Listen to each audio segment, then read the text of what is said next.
Hey everybody, welcome back to Sunday Afternoon Smokes, your casual conversation podcast from the upstate of South Carolina. My name's Chris, I'm your host, I'm a realtor, I'm also the owner and operator of the Cigar Box, a mobile cigar bar that serves the upstate and beyond. Most conversations are enjoyed over a cigar while I interview the local entrepreneurs, business professionals, and entertainers that make the upstate area one of the most popular places to live in the country. Today, I have the joy of sitting down with Adam Hayes and Kristina Murphhy. Both of you have already lit your cigars, and so I like to let my guests introduce themselves. So both of you, take a minute, say hey, say as much or as little about yourself as you like, and while you do that, I'm going to light up. Okay. Ladies first. I'm Kristina Murphhy, co-owner of Larkin's Restaurants. We are at the Sawmill today. Sitting outside in this lovely weather. The rain's passed. The sun's trying to pop out. Enjoying a vanilla-y cigar. Nice. Is it my turn? Your turn. Adam Hayes. Welcome myself to the podcast. Chris, you got such a good voice too, man. That's good. Well, thank you, sir. You're killing it. I appreciate it. Killing it right now. Yeah, what can I say about myself? Could talk for days, I guess. You know, co-owner with Kristina here in these beautiful restaurants. We have Larkin's. We've got a catering company, Larkin's Catering Events, Limoncello, and then 3 Grill Marks locations. One in Haywood Mall, one on Main Street in Greenville, and one in the Vista area, Columbia. And we've been hustlers, man. That's the name of our gang. We've just been a couple chef dog grinders and cooking, working our butts off. To get an opportunity to own some restaurants is pretty awesome. That's pretty sweet. We're super grateful. I can tell you that much. But we ain't shy of working either. 13 hours shoulder to shoulder on Mother's Day together, cooking. So you got to show up. You show up, you know? Yeah, I hear you. Awesome. Well, again, thanks for coming on. Thanks for your time. Looking forward to this podcast today. Kristina is smoking the Carolina Cigar Company Vanilla. I have smoked that cigar. It's very good. I enjoy it. Do you normally is cigar smoking a part of your life, or is this just something you're doing for the episode today? This is something I'm doing for the episode, but it brings me back to high school days and some Swisher Sweets. Oh, days. yeah. I bet you were a Swisher Sweet. Adam has the Avo Classic. That's a Ecuadorian shade-grown Connecticut wrapper, Dominican binder and filler. And you said before we got started that you're a cigar novice. I am totally a novice. Novice as in knowledge, or like, yes. Do you smoke regularly? I don't. I smoke more regularly now than I probably ever have. And simply out of my friends that I associate with, these hood rats, hooligans I play golf with that, fire up cigars when we start playing. Yeah. So it's very common when we're at threes. You been to the threes? Never. I know where it's at. I've never played there. Oh, it's a good time. Sure. It's a good time. There's always some beverages and some cigars. And it's just a good time, good people. And so my friend Jordan put this Patron 80th anniversary thing in my hand one night. Well, he was smoking. I was like, dude, that thing smells really good. That's a high-end cigar. And he's like, yeah, you want one? I was like, sure. I had no idea what it was. Like, no idea. So he went to the trailer. It was another trailer. Maybe it was your trailer. No. I don't know. It was a trailer. I'm sure I know who it was, though. So he ran there and he comes back with it. I was like, dude, I didn't know you ran to get me one. He's like, yeah, man. He's such a nice guy, too, by the way. And fires it up. I'm smoking. I was like, God, this is the best cigar. No, it's Patron is the brand. Yeah, that's tequila, the Mexican, but it's a PADRON. So the next day, I had to have one. I just had to go get one. So I went to this cigar shop right over here, social place. So I ran over there and they had them. So I bought 3. I didn't know they were like $36. Yeah. Yeah, it's not a cheap cigar. So my father-in-law is a huge cigar smoker. And so I gave him one for Christmas. And I've smoked both of them since then. The other 2 I had. Sure. Those are great. But I kind of like sitting on the porch and chilling, It's a great spot. A little red wine. Yeah, that's what we've got here. Y'all have graciously poured me up some, we're going like old school Jack Daniels right here. Number 5, baby. Yeah, number 7. Number 7, that's what I meant.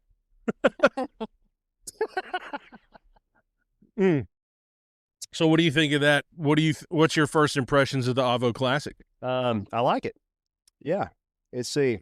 Yeah, give me the Sheffy rundown, man. You've got the palate, so let's do it. When they're, I think I have that Sheffy palate thing, right? I don't like them too overpowering. Like when they're dark and raunchy, it just like, just like a bomb goes off in my mouth. And I'm not really a big fan of that. That's not you?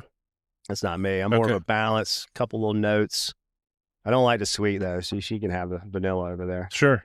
There's one out there that's popular. It tastes like creme brulee. Guys smoke it a lot on the golf course. It's a little shorter. Yeah, I don't know shit. I don't know the name. No, that's probably like the Acid by Drew Estate. Yeah. Or the Cuba Cuba, something like that. Cuba. Is that the one? Yeah, that's the one. It's apparently real popular on the courses. Yeah, no doubt. Offers. No doubt. So what are you getting out of that? Let's see. Yeah.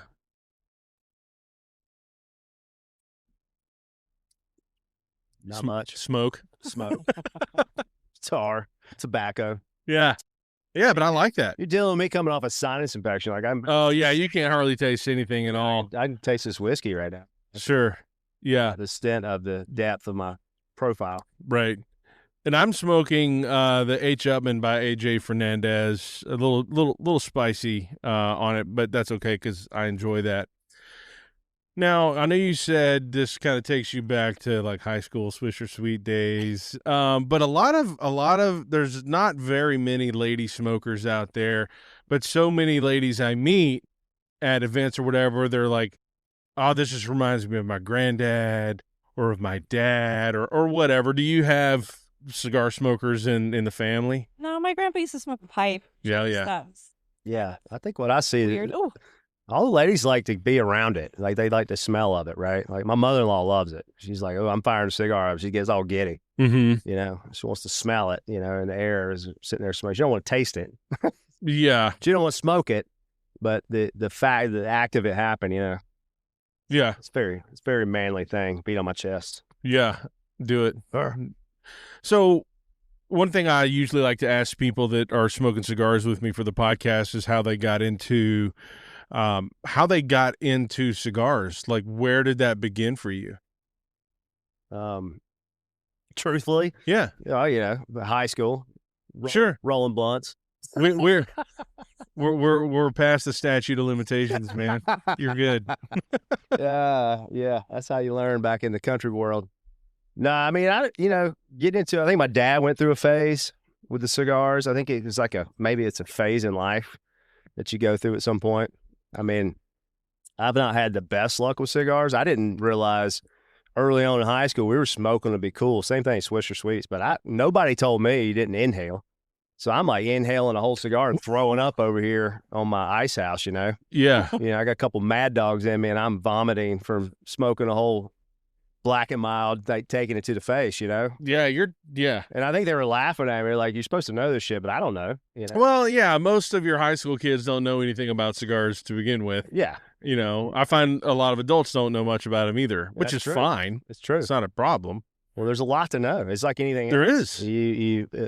If you want to know, you do a lot of research and have a lot of. See, I prefer to have guys like you in my life that can tell me more about it, kind of coach me along the way. Like, it's the same thing with wine for me. Like, I've been in this business a long time, had a lot of great wines, but it's like when it hits my mouth, it's like, holy cow, this is amazing. I can know nothing about the region, the varietal, anything. I just know when it hits my palate, like, I love it. It's really good. And that's kind of how this Patron was, man. It like hit my palate, and I was like, God, this thing's amazing. Sure. Well, you two will understand this. I mean, just being in the culinary world and masters of your craft, people that make cigars, this is a recipe. It is. This is all about growing a tobacco plant, how long you grow it, whether you grow it in direct sunshine. It's just like grapes, right? Right, yeah, whether you grow it in the shade, what's the weather been like.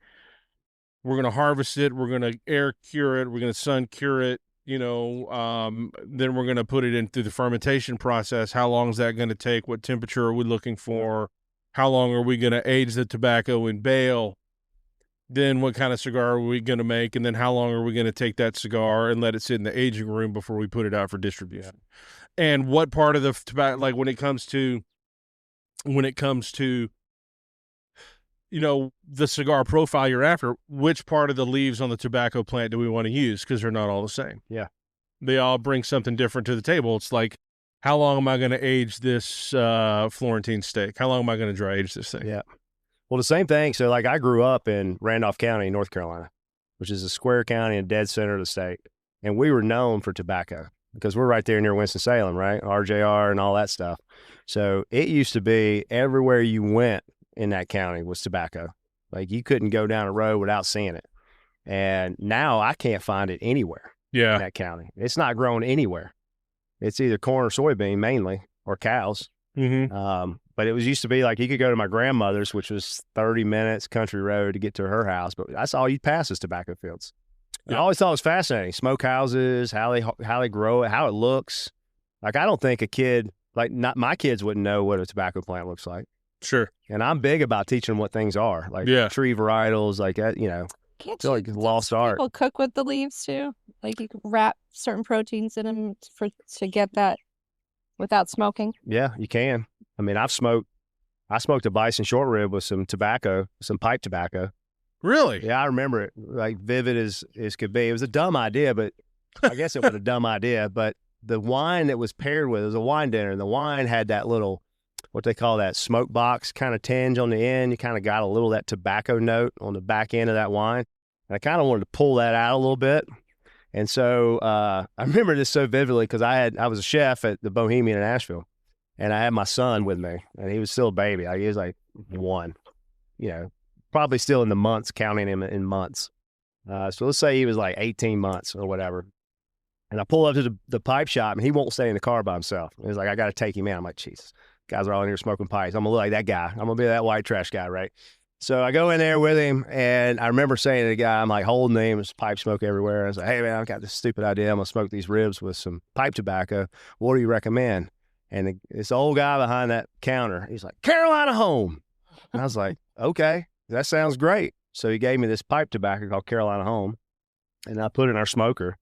And it put this crazy, like, purplish tint on the outside of these short ribs from the smoker, and it just gave it this really interesting flavor. Like, I can't even describe it to you. In a good way or a bad way? Great way. And the wine just really kind of popped it off. People went nuts. I mean, they're like, what'd you do to this?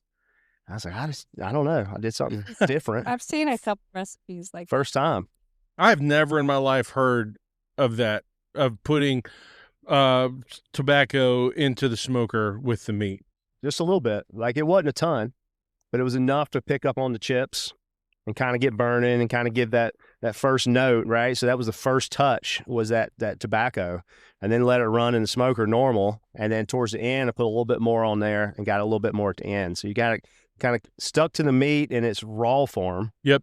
And really adhere to the protein. Yep.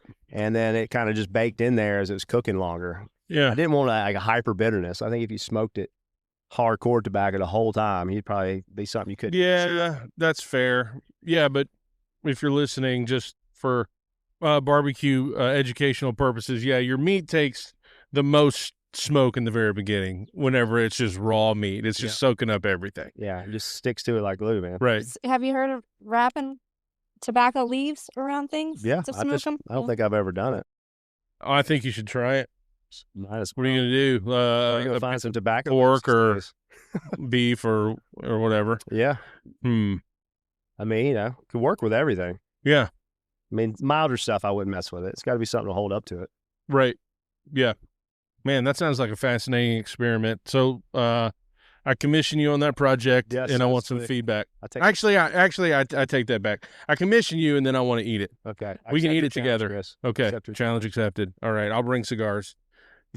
I'll bring the cigars. I'll let you take care of the meat and the tobacco leaves. Perfect. So, I met you for the first time just last month at Southern Roots. Yep. And then, Kristina, I met you months ago. We just kind of had a chat over at the steakhouse. And, Southern Roots is a great event. And it just kind of incorporates the best of all things. Number one, the charity and the purpose behind Southern Roots is great. Yeah.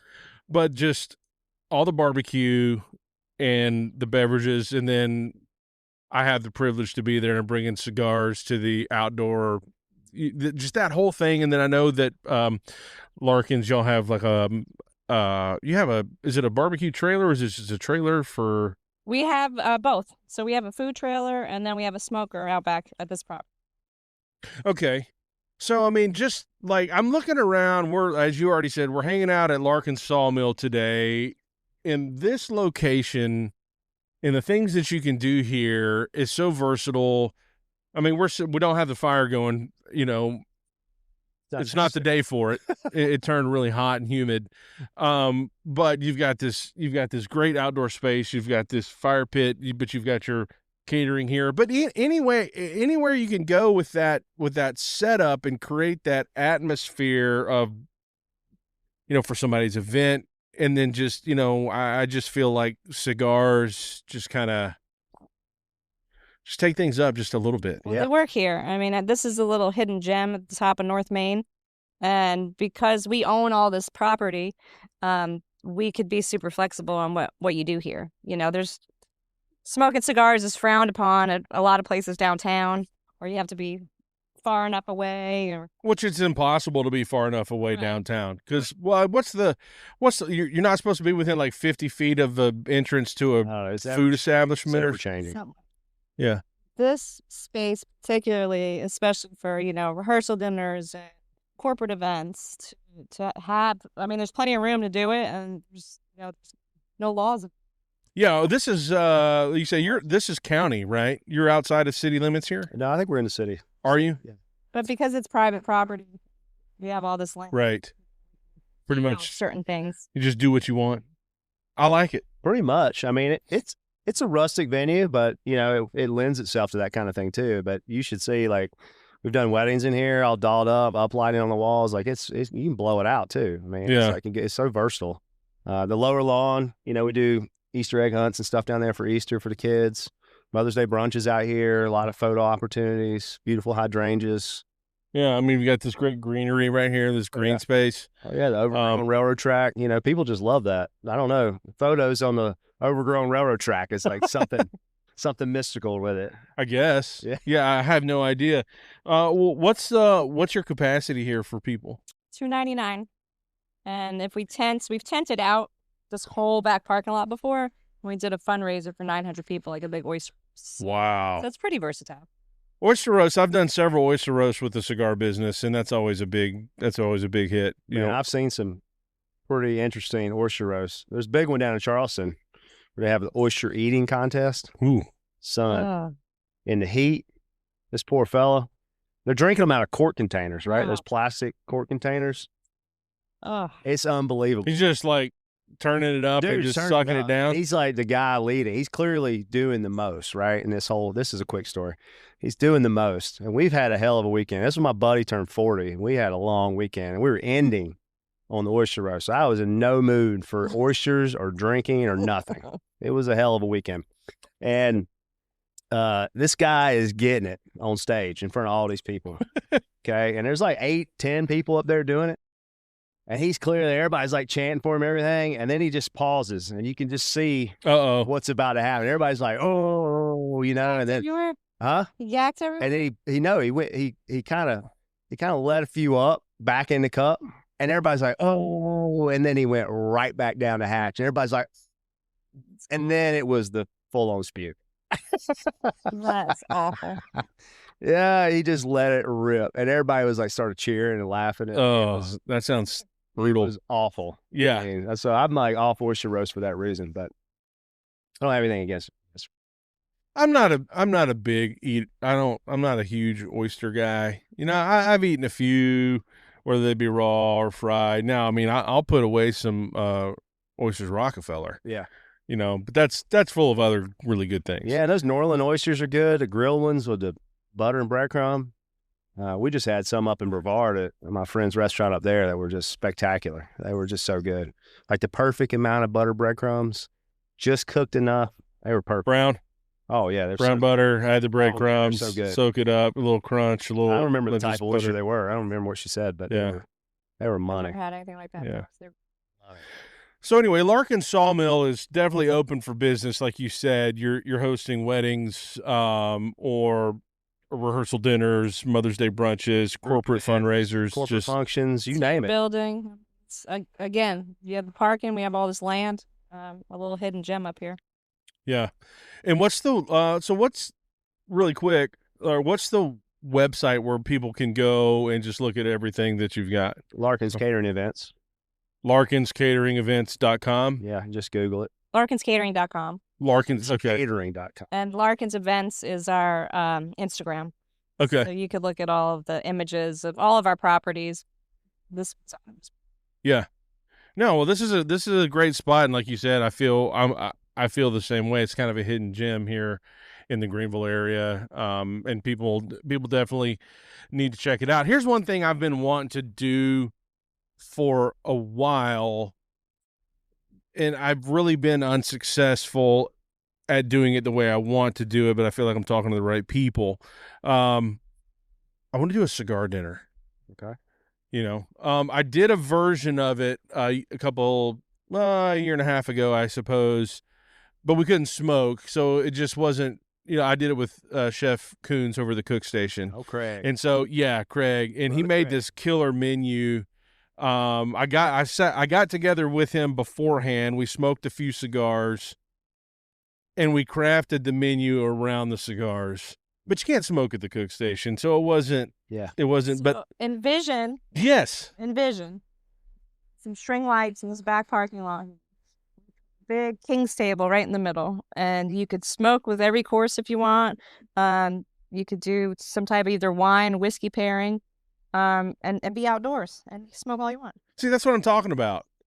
Get together, let's do some research, let's taste a few cigars, let's pick out a couple, jot down the flavor profiles. You craft a special menu around the cigar. We choose your beverages that complement all the way around. We sell tickets. We do something really awesome, and it's a cigar dinner. Now, I know I've seen advertisements for them like in other places, just on social media, whether that's in Florida, whether that's in, wherever, but nobody's doing that here. So I feel like, I would be curious to the people who listen to this of what the interest would be. Yeah.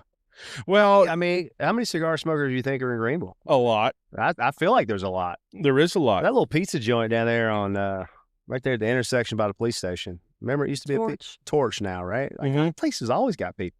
Well, there's always cigarettes. There's Torch. There is Social on North Pleasantburg. Yeah. There's Boda Pipes and Cigars on South Pleasantburg. There's F2H in Simpsonville. There's Cameroon in Greer. So that's 5. There's another one. I don't remember the name of it, but there's several cigar lounges here in the upstate. So look, I know there are plenty of cigar smokers. At Southern Roots, I was a busy man. I was a really busy man. So it's people out here. I bet we could get that easy. It's a matter of, I think it's really a matter of advertising. Yeah, and everything is. Like, I'm just curious. Like, you would do like a full cigar? No, I don't think so, because you can't get through all that. What I'm thinking is kind of like I can get some it's a cigarillo. Okay. So it's and they have some that are just a smidge bigger than that, but it's basically the size of a cigarette, but it's a cigar. So you could do a couple of things. We could have, several cigarillos. Like if we wanted to do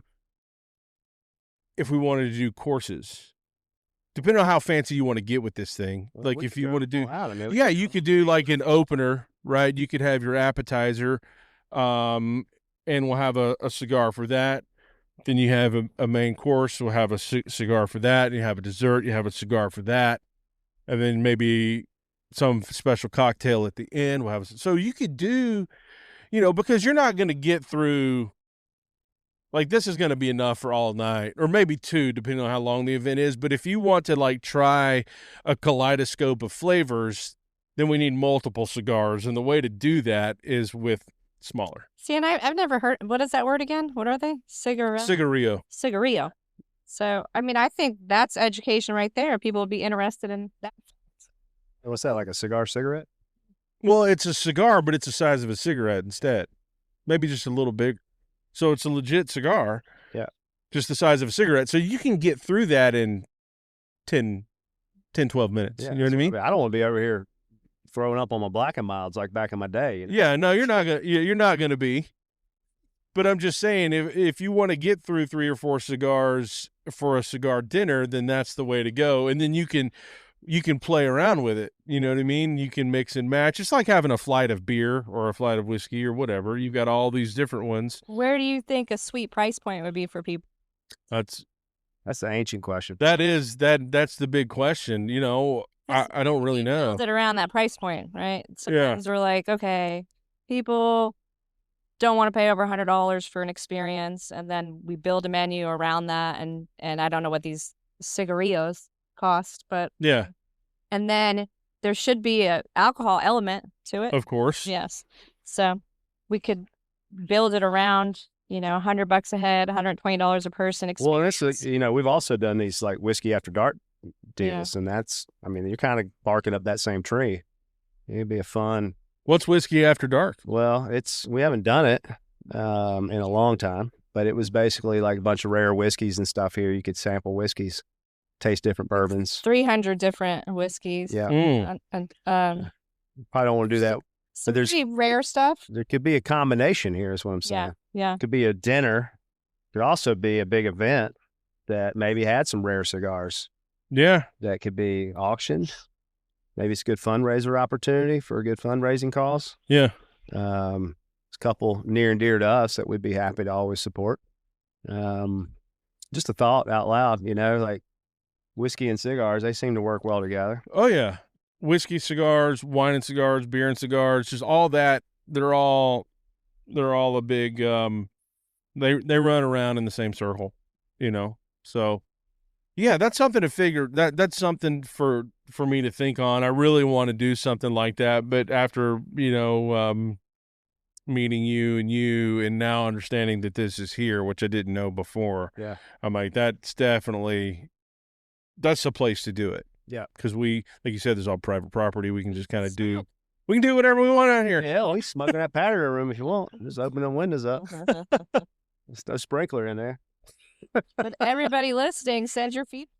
Yeah. Hey, Yeah. what event do you want to do? Absolutely. Send, if you listen to this podcast and you think that, and you live local here in the upstate of South Carolina, and you think a cigar dinner at Larkin Sawmill, kind of what we have just described roughly, if you think that's a great idea, send a direct message to me at Mobile Cigar Box on Instagram, or do the same thing, with at Larkin's Catering on their Larkin's GVL or GVL Larkin's, or what is it? I'll get there. Yeah, it'll get there. You'll find it. Yeah, send us a message. Let us know what you think, or send me an email, sundayafternoonsmokes@gmail.com. Yeah, we'll figure it out, because that sounds like a really great event. Yeah. But let me ask you, listener, I want you to imagine something. Imagine a custom-built, teardrop-style cigar trailer, a literal humidor on wheels, arriving directly at your location. That's what the Cigar Box is. We bring an unparalleled experience of refined indulgence to any gathering. We offer a meticulously curated selection of premium cigars, expertly maintained and presented in an atmosphere of classic elegance. Our knowledgeable host is on hand to answer your questions, from cigar aficionados to newcomers or those that are just curious, and we work to personalize your experience to make your event memorable. Perfect for any wedding, corporate event, or private party, or any occasion where you desire a distinctive and upscale amenity. Let the Cigar Box transform your event into an unforgettable affair. Book your mobile cigar bar experience today by visiting mobileCigarBox.com. Fill out the booking inquiry form, and I will be in touch with you as soon as possible. Also, if you've not heard about the GoFundMe I set up to help with my wife's medical recovery, and you'd like to help us out, I'd be very grateful. Just visit GoFundMe and search Support Jennifer Stewart's Medical Recovery.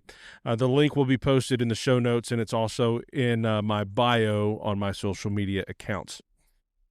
So, both of you, as it's already been made clear, you're both on the executive end of Larkin's restaurants. So go ahead and just give us the rundown again. I know you mentioned it earlier, but just so everybody's clear, what's all under the Larkin's umbrella?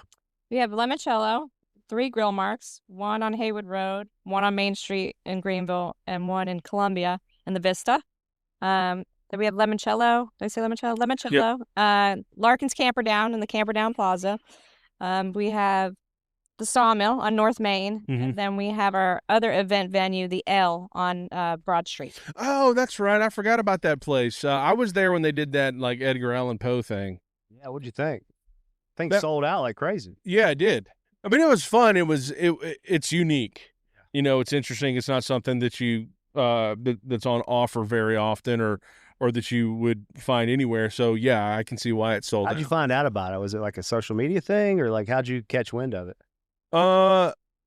Actually, it was a surprise for my wife. Oh, so yeah, I just wound up over there. Yeah, and I mean, but it was fun. But the event space is cool, and like being itself to that. Yes, it did. It very much so did. But anywhere I go, being, you know, in the cigar world and business that I am, I always go in and I'm like, oh, I could do something really cool with cigars in here. And of course that place you certainly could, but that's not a good spot for it. Just yeah, and just the property. And I know you don't want that place smelling like smoke, but and then the Sawmill, you know, not to get back on that, but that's a really cool spot. So y'all have a lot going on.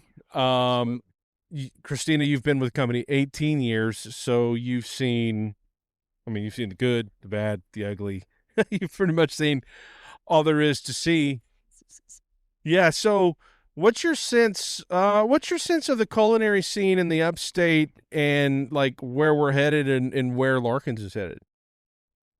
Ooh, the ancient question. Stumper, man. Yeah.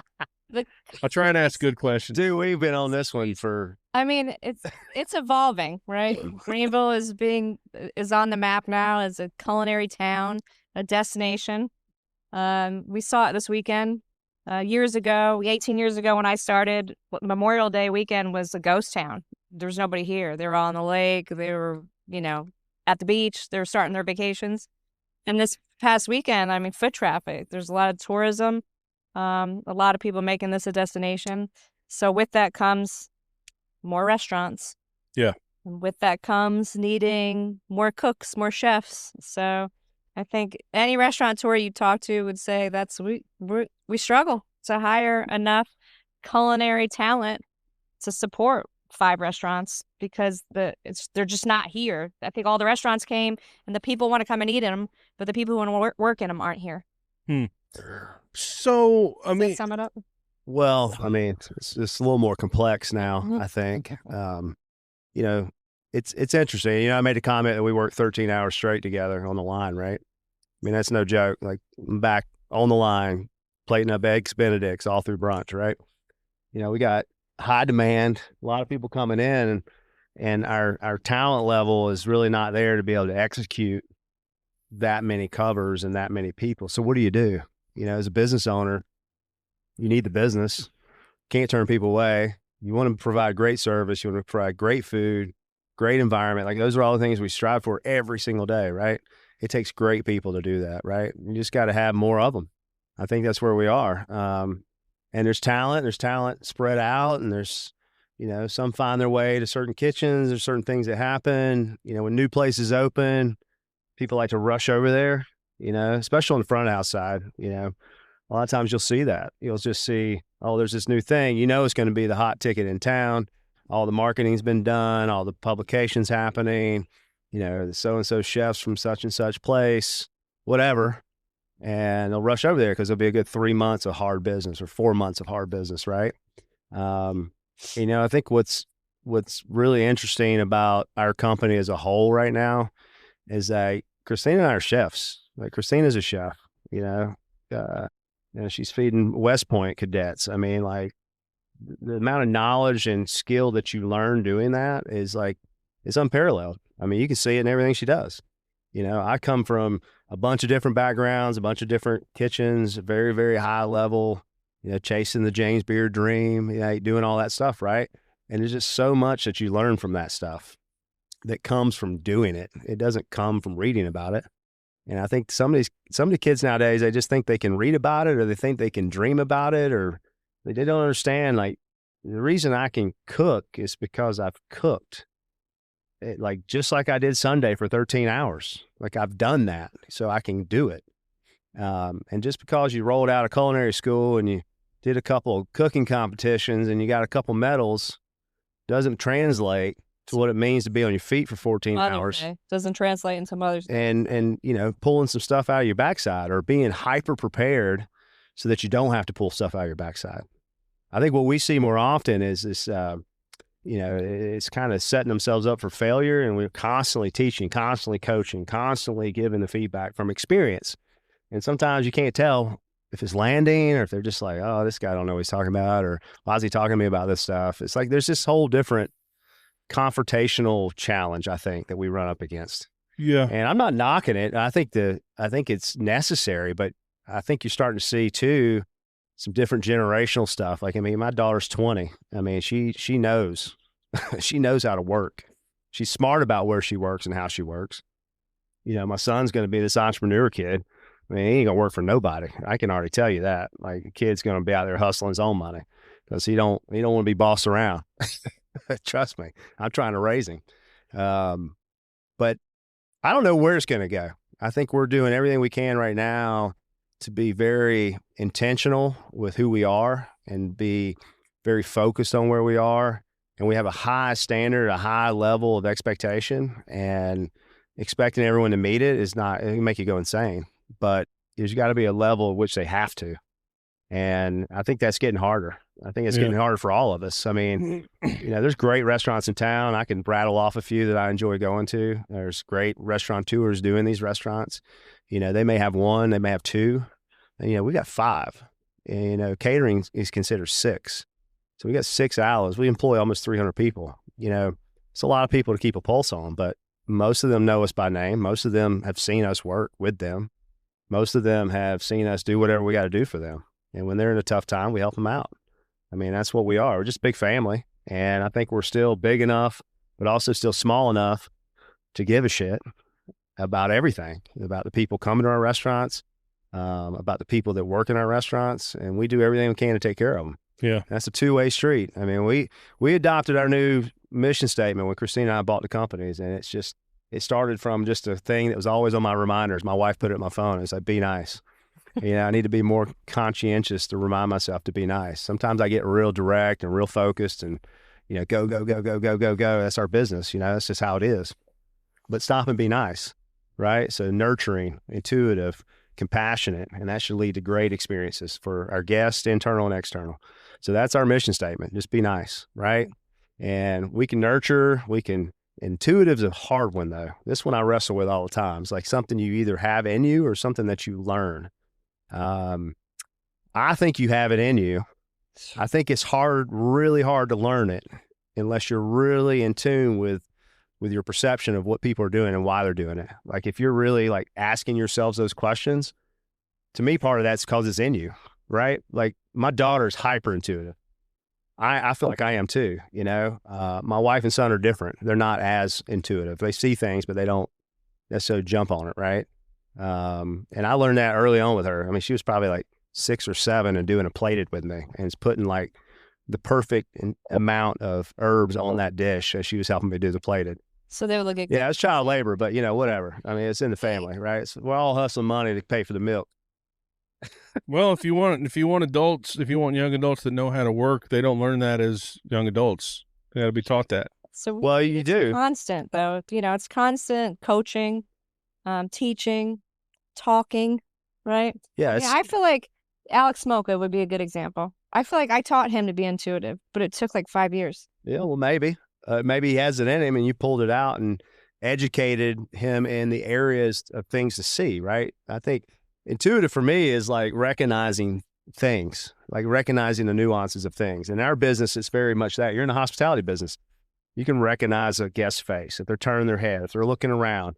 If something's not right, you can see it by their body language. It's just being able to, and to prevent it is even. Or they didn't eat anything on their plate, and you pick it up and you just take it back to the kitchen. It's the simplest form, but not everybody. I know. They'll just grab the plate and go in the back. Naturally come to you to say, Was everything okay with it? It's not. They'll just pick the plate up. Yeah, I'd be curious to know if if I set a plate of food in front of somebody and came back 20 minutes later and they haven't touched a thing, there's an issue. Yeah. Right. That's why we're crazy. Okay. No, you're not crazy. It's because there was no issue to the server. Right. So how do you teach that? How do you teach them to ask the question or even give a shit? Yeah, that's a tough one. I mean, some of that is nobody's going to love your business more than you. Oh, that's it. 100%. Nobody's going to love your business more than you. Some people in every industry, it doesn't matter what it is. Some people are just there to put in the bare minimum and draw a paycheck. And those are the people that you don't want working for you, generally speaking. Yeah. But sometimes you have to have those people. Just like you said, sometimes I can't even imagine what it's like to employ 300 plus people. And I know that turnover in the restaurant industry is high. It's a revolving door. And so you've got roles that need to be filled, and you can, like, sometimes beggars can't be choosers. Like you have to find warm bodies. Well, that's hard. You should be that way. That's exactly how we should be. Yeah. We should be very, very intentional about who we're hiring. Yes. It needs to fit what we're doing and what our goals are and what our missions are. Like, if somebody's not nice, don't hire them. Absolutely. Period, right? If they're not going to be nice in an interview or in your face, in person, then you're wasting your time because you're just going to go mad. They're going to hurt your business. Yeah. And we were just talking about this today, and it's like, we're very, we're very emotional in our business, right? It's just how this business is, right? A lot of people they run a lot off emotion. And so if you came in to interview with me, we'd probably get along fine. We'd get along great. We'd just be talking, carrying on. Like, I like this guy, Chris. He's a pretty good dude. I don't know if you can do anything the job requires, right? But I'm going to go off a feel.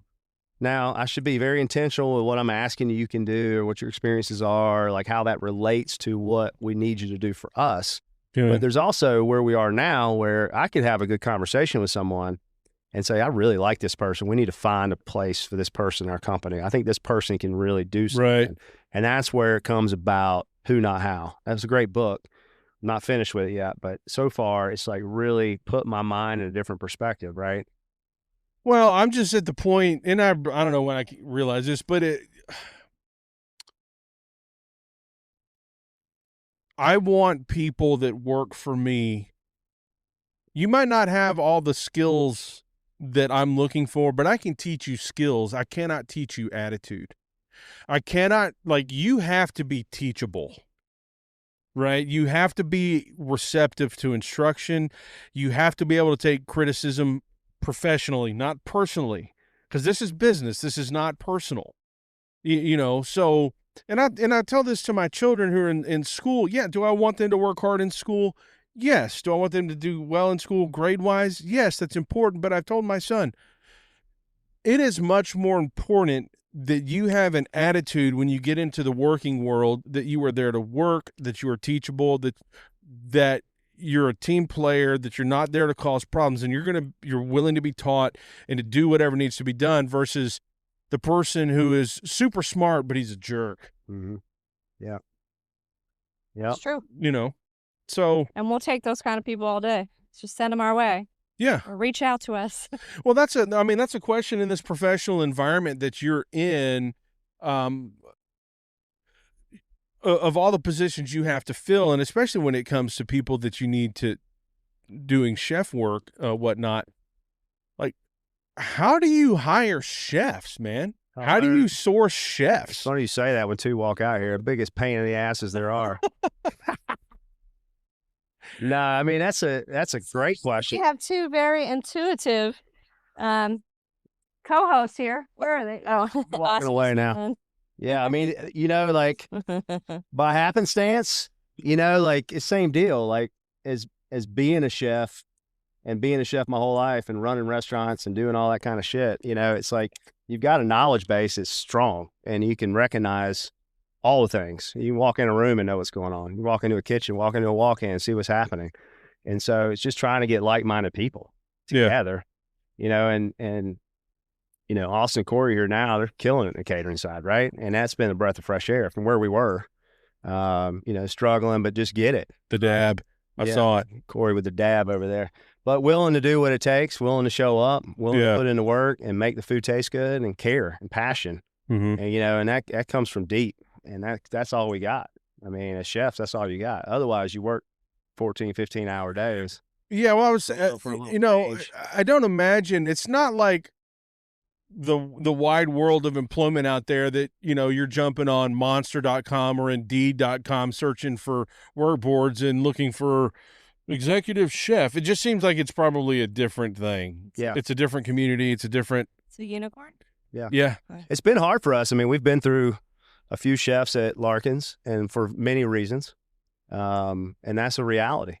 For Larkin's we're 20 years old this year. The same chef was there. Alex was there for how many years? 15, 16, 15 years running that kitchen. And dude's a monster. I mean, he's amazing. The stuff he was doing, how he was doing it, it's fascinating to me, but an evolution that he changed, he wanted to do something else. Evolution happens, that's kind of how I ended up here, director of culinary, and this glorious prestigious title. It should just mean I was responsible for every single kitchen. Yeah, we'll see the director. What'd you say? Director of culinary. Director of culinary, but he's the guy 13 hours on Mother's Day slamming out, Eggs Benedict with hollandaise or whatever. Well, I mean, that's what it takes. Well, see, that's the thing. As an employee, there is nothing better, in my opinion, than seeing the owner of the business or the CEO or whatever your fancy title is sweep the floor or clean the bathroom. Yeah. Well, see, that's the thing. No, that's the thing. Like, remember, nothing should be beneath you. It's not. It never will be. It never will be. Like, so I talk about this a lot. Sometimes I just want to go on the line and cook. Like at lunch, that's a strong power hour, right? You're good solid hour at lunch, just getting it. Because getting after pleasing people is really who we are, and sending a really nice, beautiful plate out to somebody and getting to see their reaction after they taste it, and they're like, damn, that was good. Mm-hmm. That made my whole day. When you get a shitty lunch someplace, like, you get be mad for the rest of the damn day. Right. So we can make people happy in that 1 hour. It makes us happy. Yeah. I mean, it's about being like a really great coach right now, right? It's like I put a lot of emphasis there. How can I teach, coach, develop, mentor someone else to do it? Right? To do it the way. And I think that's where it's been hard for us. We've kind of gone through some of that with some people. We've brought some people in we're really experienced. And, when you do that, it goes back to what I was talking about. It's like the 10X rule, right? If you're bringing someone in who's got this pedigree, this knowledge base, or this experience, your idea is that you can just turn them loose and let them go. And they're going to do it, right? That's not always the case. There's learning factors. There's something I had. Like, I moved down here from Brevard, North Carolina. I was cooking up in Cashers, cooking really high end, really crazy stuff, right? Well, I came down here and I had to learn Greenville. Greenville's a totally different food market. It's a totally different consumer base. It's not the same thing they're eating up there. I mean, I've got people from fifth homes from Houston living up in Cashers. They're just different people than are down here. I'm not saying anything about bad people here, but there's a simplicity to what the Greenville diner enjoys on a regular, right? It doesn't need to be hyper complex. It just needs to be good, and it needs to be good quality. It needs to be hot. It needs to be served timely every time. It needs to be the same. So consistency is the religion, and it's about dialing in a consistency and having it every single time you come, so you know what to expect. I think what we found being 20 years old and being 3 years in a new space is we're going to evolve. We're going to have to, because what we did at Larkin's on the river, down by the Peace Center, down in the Dungeness brick walls and dark and like that was a vibe that people really, really loved. And I loved it too. I hated to have to leave there, but we had to leave. And so now we're in a totally different, bright, white and blues and airy and all this sort of thing in downtown and Camperdown Plaza. So we got to evolve what we're doing and be what people want. Yeah. No, I hear you. I think I just went way sidetracked on that. Sorry. That's okay. Like, remember, Sunday afternoon smokes is a casual conversation. I have some notes here written out for the show, but I just try and kind of just wherever the conversation takes us, man. Yeah. It's not super regimented. Well, good, because that's where I can go kind of sidewall and all this stuff. Well, originally you asked where was the culinary scene going and the culinary talent. That was a long time ago. No. It's good. I mean, I think you can see it in some of the places that are opening and coming to town. I mean, there's just people want to be in Greenville. People like the market. They like the area. It's growing. They do. This is the the South Carolina is the #1 state for people moving in the nation right now. Yeah. And I don't know where the upstate falls as far as South Carolina itself as a bubble, because obviously there's Charleston, there's Columbia, there's the upstate. Myrtle Beach. So yeah, I mean, but there's so many people coming here. So many. And they're bringing and so like you said, the food scene that people want that are coming here, but also people bringing their own cultures that's going to broaden what's available in this area. It wasn't that long ago Sushiyama opened up in TR, and they're doing like whole tuna cuttings, and all that really cool stuff. So, well, people want. And 10 years ago, that you would think that's crazy in TR, right? And well, even 5 years ago, it's pretty sleepy on a Sunday. Now you see people riding their bikes through there. There's a couple restaurants open. Like, it's growing. Mm-hmm. It's all growing. Yeah. So, like you said, y'all have 3 Grill Marks locations. You have Larkin's at Camperdown. You have Limoncello plus your catering arm. So, man, what's it like crafting 3 separate menus? I mean, that seems like a challenge. Like crafting 3 separate menus, and like, how often are they changing? Is the catering menu, is it its own thing, or is it just items from the restaurants? Like, what's going on with that? Well, excellent question you ask. Back to the consistency, we kind of like to have these little set it and forget it kind of opportunities with the menus. So like if we put a menu together, we want that to stay in place for a while, because changing just opens opportunity for inconsistency, right? So, but you got to work through it. You got to run them as features. You got to test them out. You got to cost them out. You got to hope supply stays consistent on them. I mean, there's a lot of variable factors here. I don't think your people listening really understand what it takes to change a menu. I have no idea what it takes to change a menu. Just to be fair. Or let's just say one menu item, right? Okay. First, we have to create it, which is probably one of us. Yeah.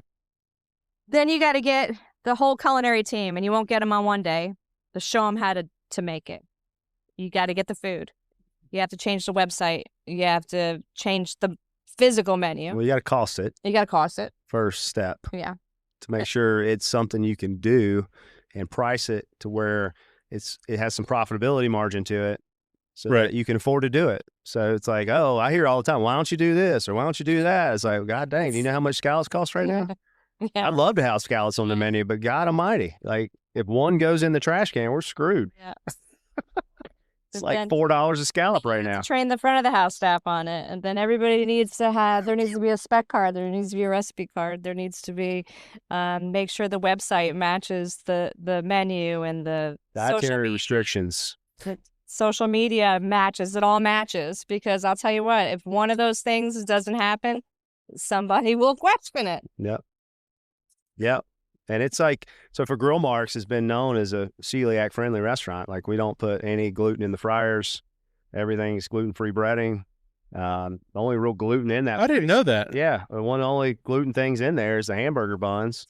And some of the buns. The shakes, like we buy gluten-free brownies. Yeah, we do. We're very conscientious on the dietary issue there, because there's a lot of people with it. Yeah. So it's a safe haven. It's kind of been a feather in our cap, We always wrestle with, well, is it worth it? Because look at all the things we could do. I mean, we could white lily self-rising the shit out of them chicken tenders. They'd be damn good, right? But we're doing, but you'd hurt your customer base. I hurt my customer. Well, if they're there, I mean, they're coming.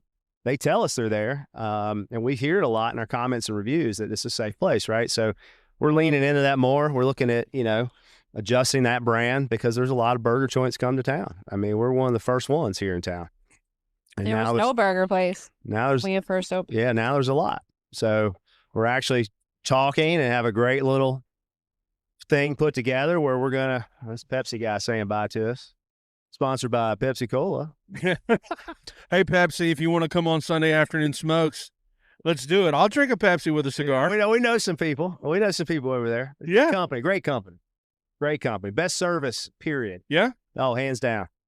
Hands down. You can't beat them. Shout out to Pepsi. Yeah, Pepsi service, baby. That's, Coke, may argue Coke's better, but My mom's a Coke head, and I mean that in the proper way. I mean, they're out Or improper, depending on how you want to take that there. phrase. Give me a glass bottle. I'm a sucker. I mean, Oh, yeah. I'll go down on one right now. That sounded real bad. Yeah, so, I mean, like you just said, I mean, I'm wholly ignorant about the whole culinary world, but just to hear all the things you said, just to change one item on the menu and all that. Well, execution, how we're going to execute it. Supply has really been our hardest one. Like, if you look at Grill Mark's menu right now, it is still a post-COVID menu because of the amount of time and energy it's going to take us to do what we want. All right, let me stop you there. Yeah. Break it down for us or define pre-COVID, post-COVID menu. Okay. So we understand the difference. Okay. Well, pre-COVID had a lot of complexity. It had a lot of items, a high uniqueness, specialty, right? When we hit COVID and everything started coming back, the availability on things was ridiculous. Like, you couldn't get certain things. Imported cheese. Yeah. Get brie cheese. Yeah, we couldn't get Okay, so that's the specialty and complex you're talking about, stuff like that. stuff where they're more interesting, right? And so we kind of had to streamline it. Kind of had to offer what we had to offer, things that we could get our hands on. We knew we could get our hands on. And then, I don't know, last year our goal was to redo the whole menu, right? And then we just got Sideways. ownership, year one of ownership. Let's just say that. Lots to learn from going from operators and working for the company to owning the company. Open up whole new doors of things we didn't realize, right? Taxes and paperwork and 401k plans. I mean, I could go on for days of stuff that just gobbles up your time. That it's fascinating. And so now it's this year. So we're looking at it for this year. Here, we're already in May, end of May. So we got to get to work.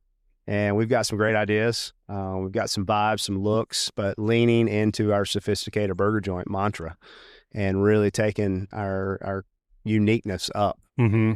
Not weird, just unique, something you can't get anywhere else. Yeah. And that takes a lot of time, R&D, cooking, testing, batching. And then I get weird. Like, I'm thinking about executing too much. Like, sometimes I can get fixated on it. But as I watch it, you think about that. That's a shoebox of a restaurant on Main Street. It's our highest revenue generating Grill Marks. Okay. They did, I'll give you a number. They get $21,500 out of that on a Saturday in hamburgers. That's a lot of dollars. It's over 1,000 hamburgers. That's a lot of burgers. That's a lot of hamburgers in one day. That was a record day. And we celebrated by taking them all to the lake. We went to Lake Kiowee and had a big lake day, rented some boats and had a big party. I mean, it was a big monumental moment. That's awesome. Yeah. So we were stoked. That's busy from the time the doors open at 10 a.m. straight through until you close at 11 p.m. That place is hopping. That's a lot of burgers too. And that's a team that pumped it out. That's 100 burgers an hour. Oh yeah. Grill cook bump on my mouth. Just pushing them out. And so when we look at it like that, you got to keep that in mind, right? That's something that's a target that is, you've attained it, and now 25 is your next goal, right? And it's like, that's how business works. You keep pushing your business. But how do we execute like that, all day long? If you think about it, you ever stood over a flat top? You ever cooked burgers on a flat top? Yeah. Okay. Well, the way it works, you kind of you're cooking them here, you got to turn, and there's somebody behind you. Like Kristina would be behind me, right? And I would turn, probably bump into her. But she's doing all my sets. So she's doing all the bun toppings and putting everything on it. And then I put the burger down. Well, simplicity would say, oh, that's pretty easy. But every human being that comes to our restaurants likes it the way they like it. Modifiers, man. Know this, know that, extra this, add that. So now you're looking at this screen and all that's spelled out. So you're having to read all this simultaneously, right? So that's what I mean. Like, everything we do is so difficult. That's where I'm saying, like, it's a hard job to get right 100% of the time. Yeah. But that's all we want. Yeah. So changing the menu, it goes down even deeper with that stuff as we're talking about, can we get it? Can we charge enough for it? Are we going to make any money on it? And I don't mean so we can go buy some new yachts. I mean so that we can be sustainable and reinvest into our business and reinvest into another location. Like, that's what our goals are. Yeah. You know, it's not to get rich and buy new houses. I mean, that'd be nice, but don't get me wrong. New boats would be amazing. So you've got, the three restaurants, the Limoncello, and then the Larkins, and Grill Marks, and then you have the catering. So is catering kind of a mishmash of items from the three places, or We have written menus from each place. If you know anything about young South Carolina brides, they like to customize everything. They have a Pinterest page and an Instagram board that I'm sure you love those. wants a well. Hey, it's their day. It is. That's What true. it is. So That's fair. we get a ton of custom menus. But these two boys that you saw here earlier are crushing the game. So Yeah. we have people who can produce them and make it happen. With little coaching, I'd Yep. have to say they're both pretty intuitive boys. Yep. Or young men. I don't know. I call them In boys. case you call them boys anymore. Okay. They the menu, I mean, and the menus are all over the place for catering. High-end plated meals, low country boil we're doing this weekend. That sounds great. The backyard barbecue. Love it. We were up in Brevard at a camp, lake camp, and there's 20 cabins on the property. And we brought a refrigerated truck up there, and we did 6 meals. I sent the boys up there to stay, the young men to stay in an Airbnb and put these meals out. And the meals were fairly simple. They just wanted, backyard barbecue, country, low country, fried chicken, that kind of stuff. I mean, whatever people want, that's what we do. You Yeah. do anything you want. Yeah. And, and the corporate side too. We do a lot of corporate events. So, you name it, we've probably done it in some capacity. Sure. For everybody, all the big wigs in town, the TD Synexes and BMWs and, whatever they need. I mean, we want to be your go-to, like Mhm. if you're just thinking, hell, I want to have a little party at my house, call us. Yeah. No, that's my mindset. Like I just, if somebody wants cigars at their thing, I want to be that guy. Yeah. No, I've wanted to, but talking to some of my friends in the business, they said that if you do that, which you can, it's different licensing. Now you have to have a manufacturer's license, Of course. because you're taking raw product and turning it into an item for sale, and then you got to report how much raw tobacco did you buy, how many cigars did you create, and that's just not something I'm willing to tackle yet. Yeah. Yeah, that's a lot. That's a whole nother Pandora's box that I'm not sure I'm ready to open. So, 18 years. Yeah. You came in 2019, is that right? 2019. Which said, okay.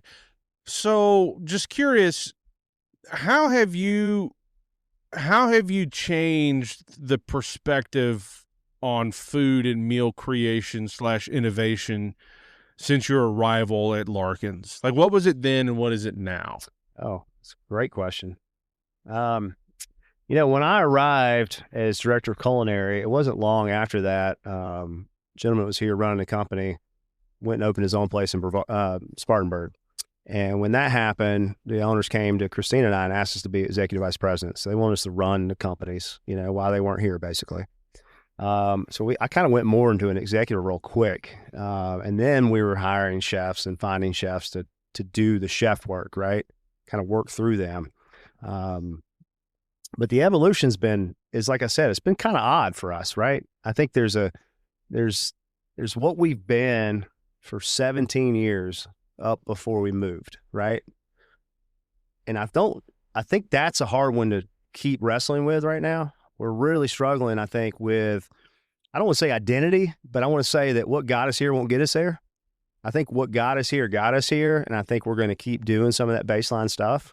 But I think we're going to have to start evolving a little bit more into the atmosphere we're in now.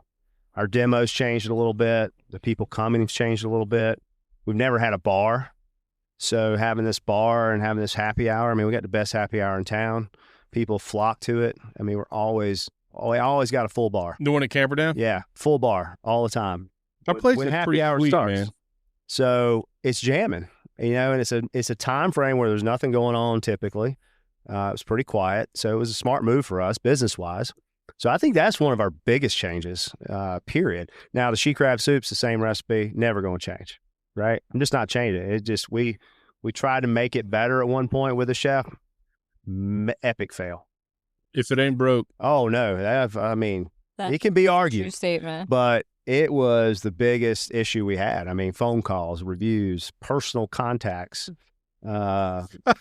presidents of major companies calling Kristina and yelling at her about it. I mean, like, it was like, no, we're not messing with this thing.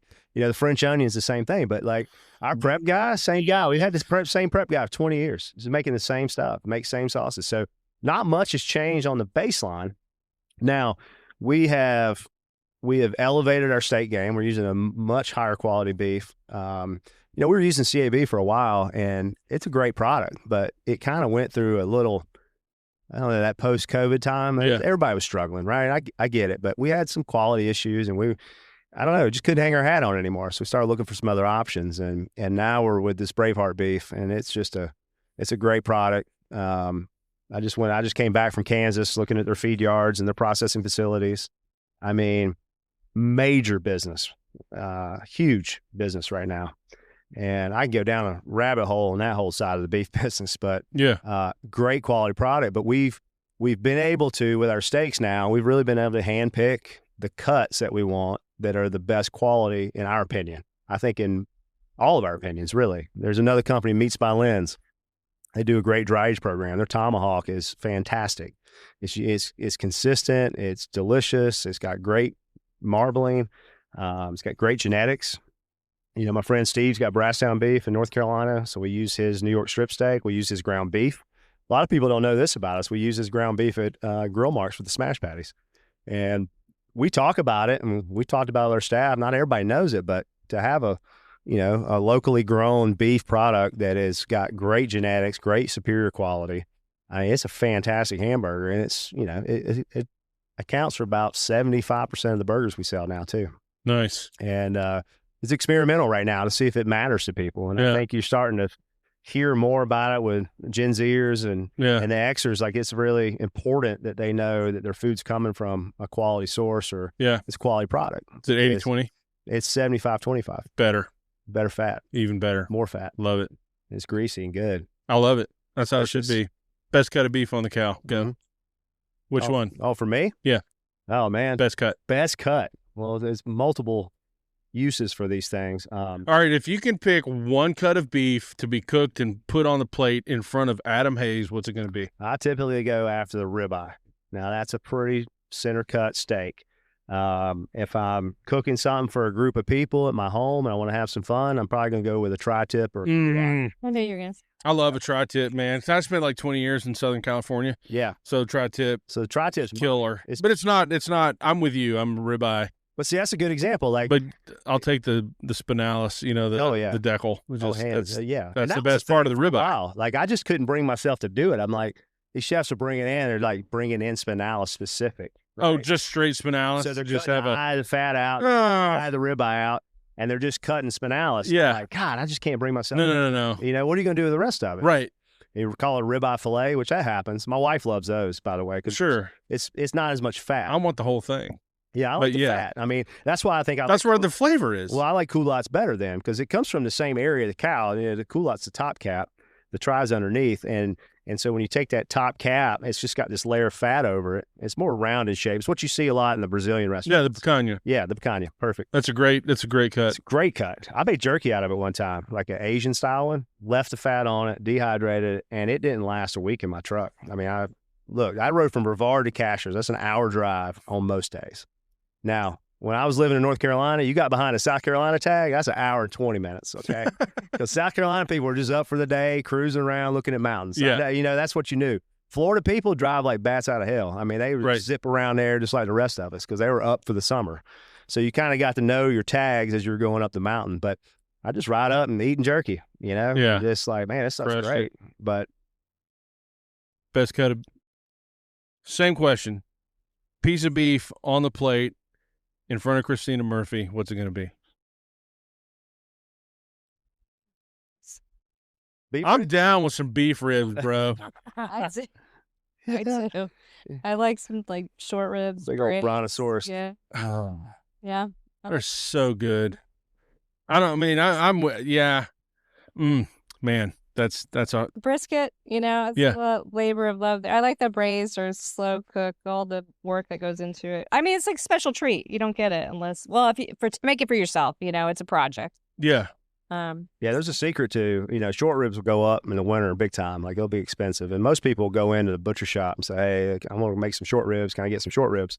Well, short ribs are good and fatty. There's a lot of fat on them. Typically have bones. But, some of these butcher shops, you can get chucktail flat. Chucktail flat works just as good, and it's got less fat. It's really good. So a lot of times we'll braise chucktail flat for short rib. Yeah. But I'll make a brisket for Christmas instead. A lot of people do prime rib, but I like a brisket. Sure. Yeah, I've cooked my fair share of briskets in my life. So you've got 20-year anniversary this year. Yes. It's coming up, right? Or has it already happened? No, it's this year. We're 20 this year, so we're celebrating all year. You're celebrating all year. So Celebrating, right? Yeah, that's right. We're out here with some wine and cigars and whiskey, and yeah. Yes, I do want to talk about your party, and I assumed there was. So first off, let me congratulate both of you on 20 years, because in my opinion, look, and again, this comes from a guy that's totally ignorant about restaurants, but I know this much: to stick around as a restaurant for 20 years that's a big deal. It's a big deal. So congratulations on that. But that party's gonna be dope. It's got to be. I know it. So, what's the plan? The plan is the big party, the big celebration. There's going to be little offshoots of our celebration, but the big one is on 31 July. It's a Thursday. It's Larkin's. We're calling it Larkin's 20-year White Hot Party. It is a open table experience, and you could go to Larkin's GVL on Facebook or Instagram to click on the link and learn more about it. But it's going to be a 4-course event with some special touches and surprises with complimentary bubbles, a chef's first taste. The 3 courses are going to be like some throwback, flashback things. We found the original menu. And the last course, this is the best part, is going to be at the L. Okay. So we're going to shuttle people down, or you can walk down. It's 2-3 blocks. And Randomonium's going to be playing from 6 to 11 o'clock. We're going to have a dessert lounge with some really fun, nostalgic desserts. Cherries Jubilee, Bananas Foster. I need to go to this. Creme brulee. You're going to miss out if you don't. Yeah, yes, you have to come. Contrary Cow is going to be doing a tasting there. What's that? Or who is that? That's chocolate whiskey. That's our friends. What's the name of it? It's Contrary Cow. No, but what's the name of the Langston. Langston? No, that's the other brand. No, but that's the brand that has Contrary Cow. Yes? You don't know. I don't know. I go. It's chocolate whiskey. It's chocolate whiskey. Okay. It's going to be doing a chocolate whiskey tasting. We got to get our act together. We forget more than we learn. And then There's a lot to keep up with, man. but it's going to be a big celebration, and we're super excited about it. And you can get your tickets on Open Table or look at larkinsgvl.com. Yeah. There's a charitable component we're doing as well for this new thing that's launched here lately. You heard about A La Heart? A La Heart GVL? Well, it's for hospitality workers in the Upstate. There's one in Spartanburg called Hubitality, similar concept. South Carolina Restaurant Lodging Association and Visit Greenville SC have been really putting this thing together, and it's just going to be a grant opportunity for people who are experiencing some hardships in our business. We experience it all the time on a personal level with our staff. They're always something's happening. Somebody's going through something, they need help. Yeah. They always look at us, and we can't always be the Red Cross, but we always do everything we can to help figure things out. And normally we have to basically create GoFundMes and help support that. I know the feeling. You know what I mean? So it's dear to you. It's close to you. So this is this thing that I think the more that people support restaurants, they should support this. This is going to be what keeps the people in the restaurant. We talk about the people factor to what we do. We can't do any of the stuff we're doing and talking about without great people working with us. Yeah. And that takes a family to keep us all together. And, we've got people who've been with us a long time. I mean, 20 years. at Larkin's. I mean, there's We have probably a dozen people that have been with us 20 years. Wow. 18 to 20 years. which helps everything we do. It keeps us consistent. They know what to do. They've been trained. They know how to do it. And they know when to do it. They know what the seasons look like. They know when the busy Right. parts are, so it's really important to us. So that's going to be our charitable component. We got to have one in there to really make it make sense for us too. We've been a part of this community for 20 years. I mean, if you did your research and you went back and looked, I mean, people have probably forgotten how much stuff Larkin's contributed to the community over the years. Mm-hmm. The big beach music thing. What'd you used to call that thing? Rhythm on the River. Rhythm on the River. I'll be there next month. Yeah, that was a big deal. That was early on. And then the TD stage was built. And now the Peace Center has some really good shows out there. Yeah. Saw Lucas Nelson out there. That was pretty awesome, Nice. by the way. Yeah. You haven't seen him like that. I haven't. It was awesome. Nice. Very fortunate. Yeah. I'll be out at the amphitheater in Simpsonville here just in a few weeks as the concert season gets kicked off out there. Great spot out Yeah, dude, I crush out there, man. Yeah. That cigar trailer. Right. Just- Right. there. Oh, yeah. Dude. Were you at the country music thing at the end of last year? Yeah. Did you see all the shows? Greenville Country Music Fest. Yeah. I was there for that. I saw pretty much most of the shows. I was there for Marcus King reunion. I was backstage, met Marcus, That's got awesome. pictures with him. He got cigars from me, and That's so super just all cool. that stuff. Yeah. I've been really listening to his music more lately here. I don't know what's kicked in, like my Spotify algorithm is just like popped in there, and I just started listening to more of it. But Yeah. sometimes I get bored with music. Sure. Hear the kind of same stuff. hearing the same stuff, and I don't know. Start listening to EDM. You gotta change something up. You gotta start Sure. feeling some new Our vibe. anniversary party I would love to be at your anniversary party. with the cigars. Yeah, absolutely. Yeah, totally. Cigars are celebratory, right? They are. Okay. Yes, cigars are celebratory. Yeah. Yeah. Awesome. Yeah, we'll figure it out. We'll figure that out. Yeah, Like that it. would be sick.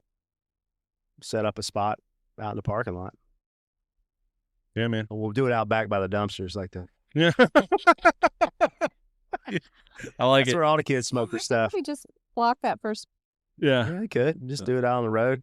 We could make we have some fun with it. We'll figure it out. I think it's going to So- be a good event. I mean, look, it's creating a reason to party. Okay? Mhm. That's the hospitality business, man. Yeah. Experiential. Without a doubt. It's gonna be a good time. We're gonna Yeah. cut loose. We're gonna cut a rug. Probably have some speeches. I don't know. Have some good booze. Yeah, it sounds like a great time. You touched on this a little bit, but I'll let y'all elaborate on it. We were just talking about the cost of food and everything, but I feel like sometimes people, and I've been there, walk into a restaurant and choke on menu prices. But when the consumer looks at a menu, literally the only thing they think about is the food, right? They don't think about rent and machinery and food costs and labor costs and crushing liquor liability, which y'all will be getting some relief on here in a few months. But I kind of feel like restaurants are a little bit like the oil companies in this regard. But it surprises me because do you go to the grocery store? Yeah, Groceries are ridiculously expensive. sure. I mean, I went to Publix. I didn't even get a bottle of wine or any protein, and it was like $80. Yeah, I walked out of there with $80 the other day, and I didn't get much. Yeah. So but it doesn't equate when you look at the menu price. It's always this like sticker shock. No, we're like, stuck. oh my God, $18 for a burger. Holy shit. Like we're barely making, how much are we making on that? I don't want to talk about 10 cents. it. It hurts my heart a little bit. Okay. Here's Well, what but I'm no, but that's the thing. Like the oil companies, they make billions of dollars, but they don't realize that their margins, they don't make much, but it's just that the whole world uses it. Okay. And so when you go into a restaurant, like your margins are thin, but when you have thousands of people daily coming through. Yeah. Well, think about, okay. In the restaurant world, your bottom line profit percentage is low in regards to any other industry. Okay. It is probably, if you're doing things really well, you could probably get a 10 to 15% bottom line. Okay. So That's if there were no recooks. well, no, that's just all the factors involved. Right. Right. That's doing well. That's good. As you got a good rent, you've got, you're getting good pricing on stuff. Now that's because we 10 to 15%? 10 to 15%. So on an $18 burger thing, you made $1.80. Yeah. See, okay. But see, perfect. that's a reality to what we do. Now, here's what I can always say. You know, I made this joke to my neighbor, right? And you know, my neighbor's a tree guy. Hurricane comes through, trees on my house. He's the first guy there, right? But it's $23,000 to get trees off my house, right? It's $8,000 in crane fees. The crane with the driver for the day, I found out, was about $3,500. He hit 5 houses in my neighborhood, all at $8,000 a pop, right? Made good money. Okay, I don't get it. He's got to cover a lot of insurance. He's got a lot of expenses. He's capitalizing on the situation. I respect that. But what I can tell you is I can go to bed every night knowing I'm making an honest living, that we are not ripping people off. We are doing the best we can to provide a high-quality product at a good, reasonable value. I can definitely say that. That's hard to do. Now, we could go get some select beef and slap some Bernays all over it and sell it to you for $30. But when you eat it, it's going to taste like garbage, and you're not going to like it. And what good is that for us? What kind of business we in there? No, so we buy premium quality beef product, and we charge, like, we only multiply it by 3. Think about it like that. 33% needs to be our cost of goods on the food. You'd really want to be at 29 in the economic world. You want to be at 29. The other 20 to 25% is going to come up in hourly labor. 50% of our costs in goods and labor. Okay? That's pretty universal in our business. If you're a standalone single unit operation, your costs are higher because you're on street pricing with vendors. Everything's higher. You're more than likely going to be working in it, so your labor may be down. But the economics aren't going to change. So what fascinates me in this business right now is we get calls every day. They want a grill marks or a limoncello in their neighborhood, or they're building this new strip mall and they want to put a grill marks in it. It's the best place for grill mark, right? Well, they're already coming at you with new construction at 40, 50 a foot. Okay? Those economics don't work. They don't add up. Why would I pay $25,000, $30,000 in rent? I'd have to charge a fortune. Right. So like you said, nobody factors in rent as a situation. We're in Camperdown Plaza in the middle of downtown. That's got to be insanely expensive. It's a decent rent, Pop. But at the same time, we have to charge enough to cover all those expenses. We're not in it. We're not trying to rip you off. Meanwhile, we're doing $6 cocktails at happy hour to keep people in there, keep the volume in there. So it's a tight line we walk, and we walk it every day. So to your point, and my point, I guess, is the people have to start looking at things differently. Lunch is no longer $12 to $15. It just isn't. That's the economic environment we're in. It can't be that anymore. As much as you want it to stay there, and as much as in your mind it's ingrained that that's what it should be, it's not there anymore. Everything is up. All the costs are up. All the labor costs are up. Everything. Look, I ordered a hood fan for Grill Marks on Main Street. We need a new fan, right? It's leaking. I got to fix it. Well, I thought I ordered 2, and he gave me the quote, $2,500. I was $2,500 for 2. Mind you, this is a small piece of rounded aluminum with a 1 horsepower motor in it. That's what it is, literally. Nothing. $2,500 for 1. And that's not even. But we needed 2. But we need 2. And all that does is it draws the smoke out, right? There's a grease vapor, right? It comes out of the building and goes off in the roof. I couldn't believe it. I'm looking at it. It is aluminum and a small motor. Are you going to do a side hustle, make your own shop? Might as well. I mean, the Gary V way, baby. I mean, I couldn't believe it. And I still can't believe it. But again, how much did it cost to make that fan? Yeah. And how much are they making by selling me that fan? Yeah. Did that include installation? No. I didn't think so. No, we're going to redneck that shit, Chris. That's where we are. Christina's brother and I are going to lift it up with a rope, and don't tell OSHA. Oh my God. We're going to lift it up. OSHA does not listen to my podcast. You don't have to worry. We're going to lift it up with a rope probably, and he's an electrician. He'll hook it up. But, I mean, it's not hard to do. It's just like it just fascinates me. But it's just a piece of aluminum with a 1 horse fan. It is, and what you're paying for it just adds to the cost burden of what we've got. And I don't think, look, there's some great restaurants that you go in and you'd be like, man, the food's amazing. God, it's such a great restaurant, right? And then they go out of business. Well, because it's a business. It's literally what it is. Yeah. I think people think sometimes restaurants are put on the planet just to feed them.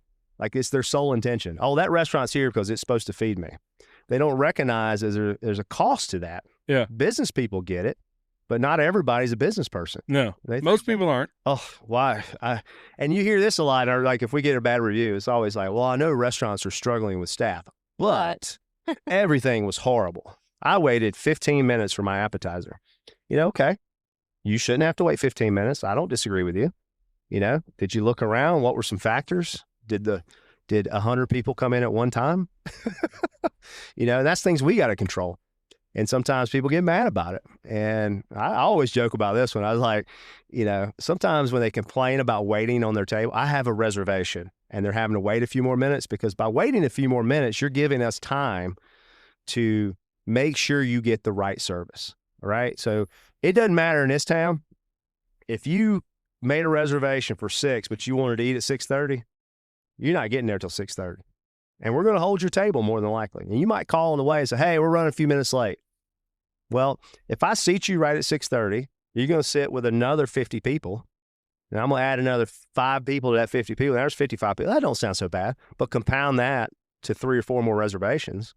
And then you got this perfect storm where the guys can only cook so much food at once. I mean, think about it at your own house. Yeah, 75 people rolled in and all wanted to eat steaks at the same time. You got to cook them all separate temperatures and different modifiers, and no butter, no onion, asparagus, no salt, like all the stuff that comes at you. Like, just try it. Go for it. Give it a shot. Well, there's all those little games you can get on your iPad or on your phone or whatever. That's that exact thing where you're making burgers or you're doing your little restaurant thing and you're cranking out the orders. Oh, yeah. Yeah. It's like a Sim City almost. Yeah, dude, it gets hard. Yeah. It's too sweaty and real. I'm with you. Oh my God, I didn't even know that was a thing. Oh yeah. When they have to wait, I always want to be like, I'm sorry, you happen to be a doctor. By the way, dentist, because I have to wait every time I get there. My appointment. I'm gonna let you know just who I am and my personality. If I have a reservation for 6:30, I'll be there at 6:20. Okay, that's perfect. I'm that guy. I can't. Being late is a pet peeve of mine. No, absolutely not. With you. And I tell you what, it's like there's so many variables to it. That's why it's a people business, and people are just massive variables. You never know. You never know what it is for anybody. Yeah, you just don't know until you know. And like that's why we're so fortunate to have great guests that are long-term guests. We know them. We have notes on them. We know what they like. We know what they're particular. They know what table they want. They know who to contact. The reservation note has all the details, and we know to be all over it, because the more we can get information about you and the more we know about you, the better we can take care of you. Yeah. Right. If I know you like Miller Lite, or you like, Willet Pot Still or Blanton's or whatever you like, I know you're coming in. I see it. I make sure I have it. And then the server knows when they go up, say, hey, Chris, can I get you that Blanton's? I know you're a real big fan. We have a bottle behind the bar tonight. Yeah. So we don't always have it, because that's a supply demand issue too. I'd love to have every whiskey there is, but this ain't in the cards. That is. Yeah. Allocation. Sure. Well, let me just take one more minute and ask, are you ready to make a real estate move in Greenville, South Carolina? As a local realtor with Cigar Joiner and a member of Nexus Group, I strive to get you the best deal in the shortest amount of time with the least amount of disturbance to your daily life. Whether you're buying, selling, or investing, I'm here to guide you every step of the way. With a commitment to personalized service and a focus on your needs instead of flashy realtor nonsense, I'll keep, what will I do? I messed it up. What are you doing? Whatever. Yeah, whatever. I'll help. Yeah, man. I'm not a flashy realtor. I'll help you achieve your real estate goals with confidence and ease. And maybe I'll get you a box of cigars. Let's find your place in Greenville. Call me today at 864-207-2316 or visit my website, Chris Strother, that's STROTHER, chrisstrother.cigarjoiner.com. All right, man. So look, we've talked about kind of the winds of change that are coming through Greenville. So many people coming, and you've talked a lot about adapting, more or less, right? Adapting. That's our business. Like you said, we're grateful for what got us here, but what got us here is not going to get us there. Yeah. So what do both of you, what do you foresee as challenges that Larkin's is facing as you move forward? Do you want me? I've been talking a lot. Yeah, let's let Kristina go, man. Kristina, I'm just like, You're a natural, just kind of hanging out with that bottle of wine, making friends. I mean, challenges in our industry will always be staffing. It's the teaching, the intuitiveness. We're definitely looking at menu. We really believe in healthier offerings. Yeah, the country's in an interesting place when it comes to food. Right. So some healthy offerings and probably some more seafood on our menu as we move forward. I mean, I love a good steak, just like I said. We like ribs, short ribs, and that will be on the menu, but there's going to be a lighter side. Yeah. And I think it kind of lends itself to the space. It's lighter. It's bright. Mm-hmm. Well, that place at Camperdown is very bright. It's very bright. It's very open. It's very inviting. We didn't try and recreate old Larkins because you couldn't. There's no way to recreate that. So we didn't. We went the other way. Well, it would look like you were doing it, I think. Yeah. Like, you're not going to take a historic building in Greenville that was painting carriages in a day and make it in a brand new construction building and say, hey, this is now a historic building too. It's not going to work, And so, and look, think about that. We were in construction, 21.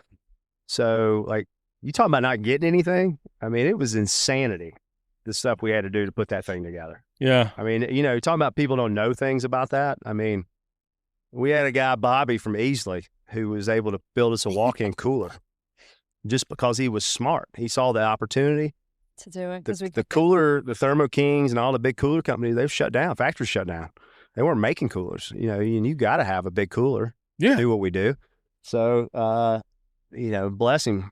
Old Stan Coster here, found this guy and knew him. He's just a country boy from Easley and was taking 4-inch foam panels and putting the panel covers over it and erecting these boxes and getting the condenser units and putting them in. And he did a full install. Is it fancy? No. It just has to work. Yeah, it works great. It passes all the codes. Nothing wrong with doing that way. But that's what I love about people like that. That's who we are. Like adapt and overcome, man. Don't just dwell on, I can't do nothing because of this. Nah, hell no. Find a way.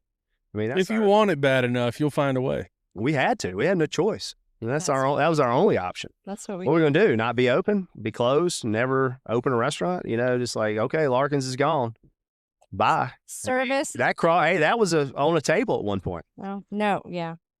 It was it was a tough conversation. But we got open and we were gonna get open no matter what. Service is really important to us, and guest experience, and just making guests feel like that we're the only restaurant of choice for them for every special occasion or even just happy hour. That they feel special when. No, that's a big deal. I don't know how many episodes ago, but I interviewed Chef John Malik. Oh yeah, and that's what he was saying. That it's like a restaurant with average food but with great customer service will always win over exceptional food and just shitty service. Yeah. You don't want to feel like you're lucky to be there. I've been to a restaurant where they treat you like you're so lucky to be sitting here right now.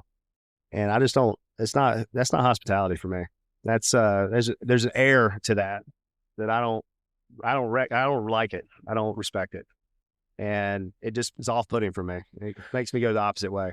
No, I'm with you. I mean, because, as a restaurant consumer, or even like the two of you as owners, like, you exist because of me, more or less. Oh, yeah.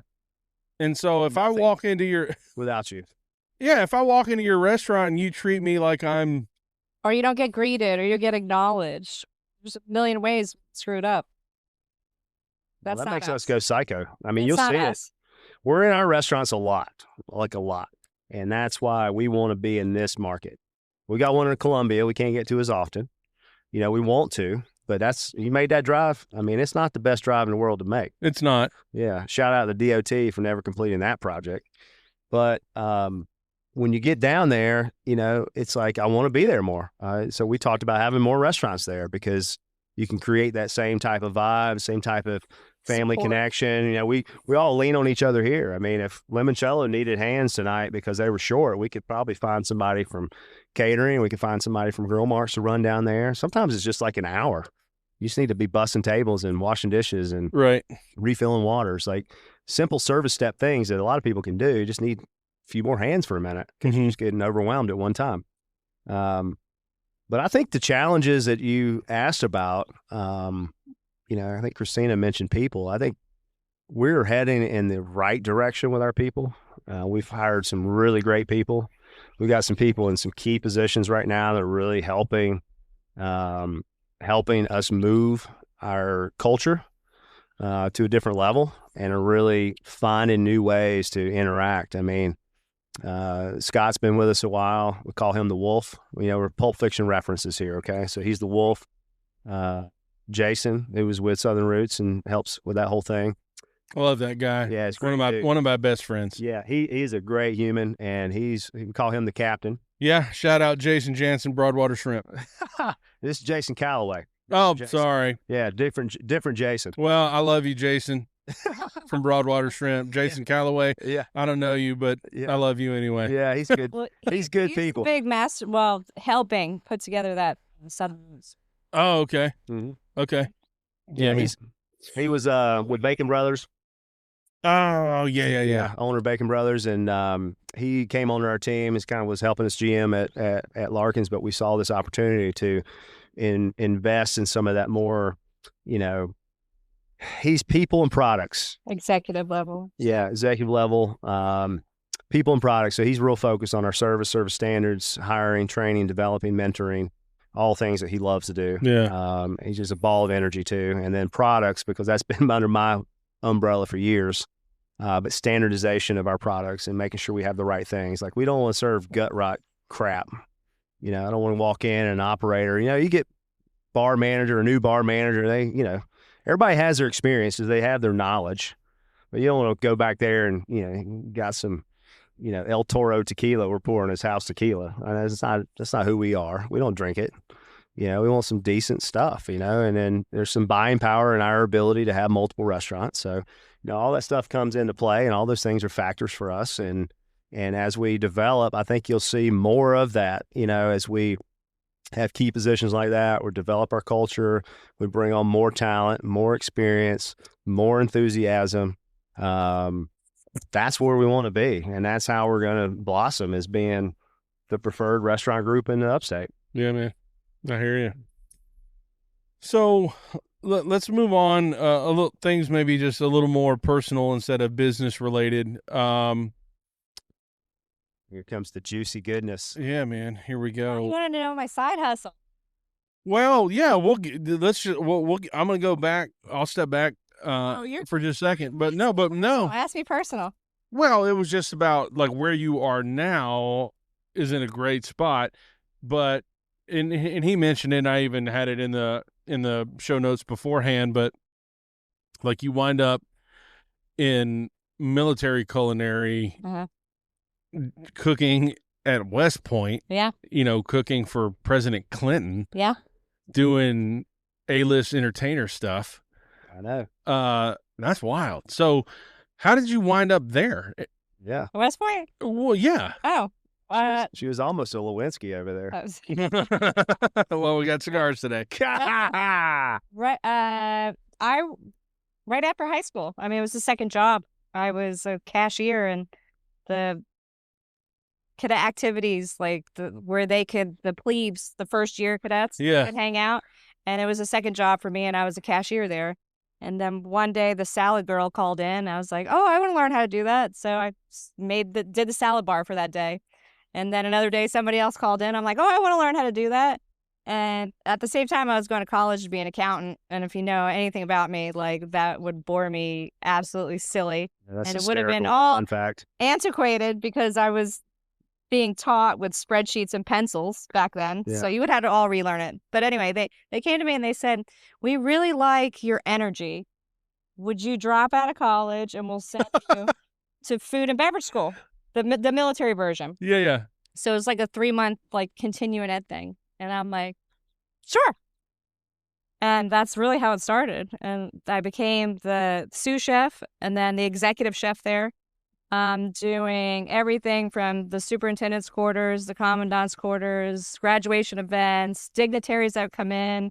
5-star general gave me coins. So I have a whole like collection of these coins, which is like a really big deal if you know anything about it.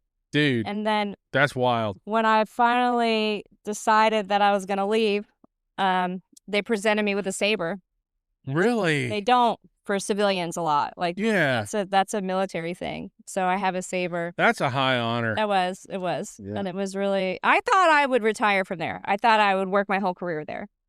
And the only thing I got pregnant with my son. Well, that tends to happen. And I didn't want to go back to work. Yeah. So this was like right after 9/11. And we had an opportunity to be closer to family. Got some decent money for our house in New York and bought a house for cash. So at 28 years old, I was early retirement. I thought that was it. I was done. But I'm just going to live the dream. That was a Retired dream. all through your 30s, 40s to the golden years. right. You're just going to chill on the beach, have Mai Tais. So after 2 years of Sesame Street, I was like, God, this is really rotting my brain. Like, I can't do this anymore. I started working at the Napoleon House in the French Quarter in New Orleans. So you go from New York all the way down to NOLA. Yeah. Mhm. Yeah. To be close to my family. My sister, who had kids like around my son's age, and my parents were 2 miles away. I wanted them to be, in his life.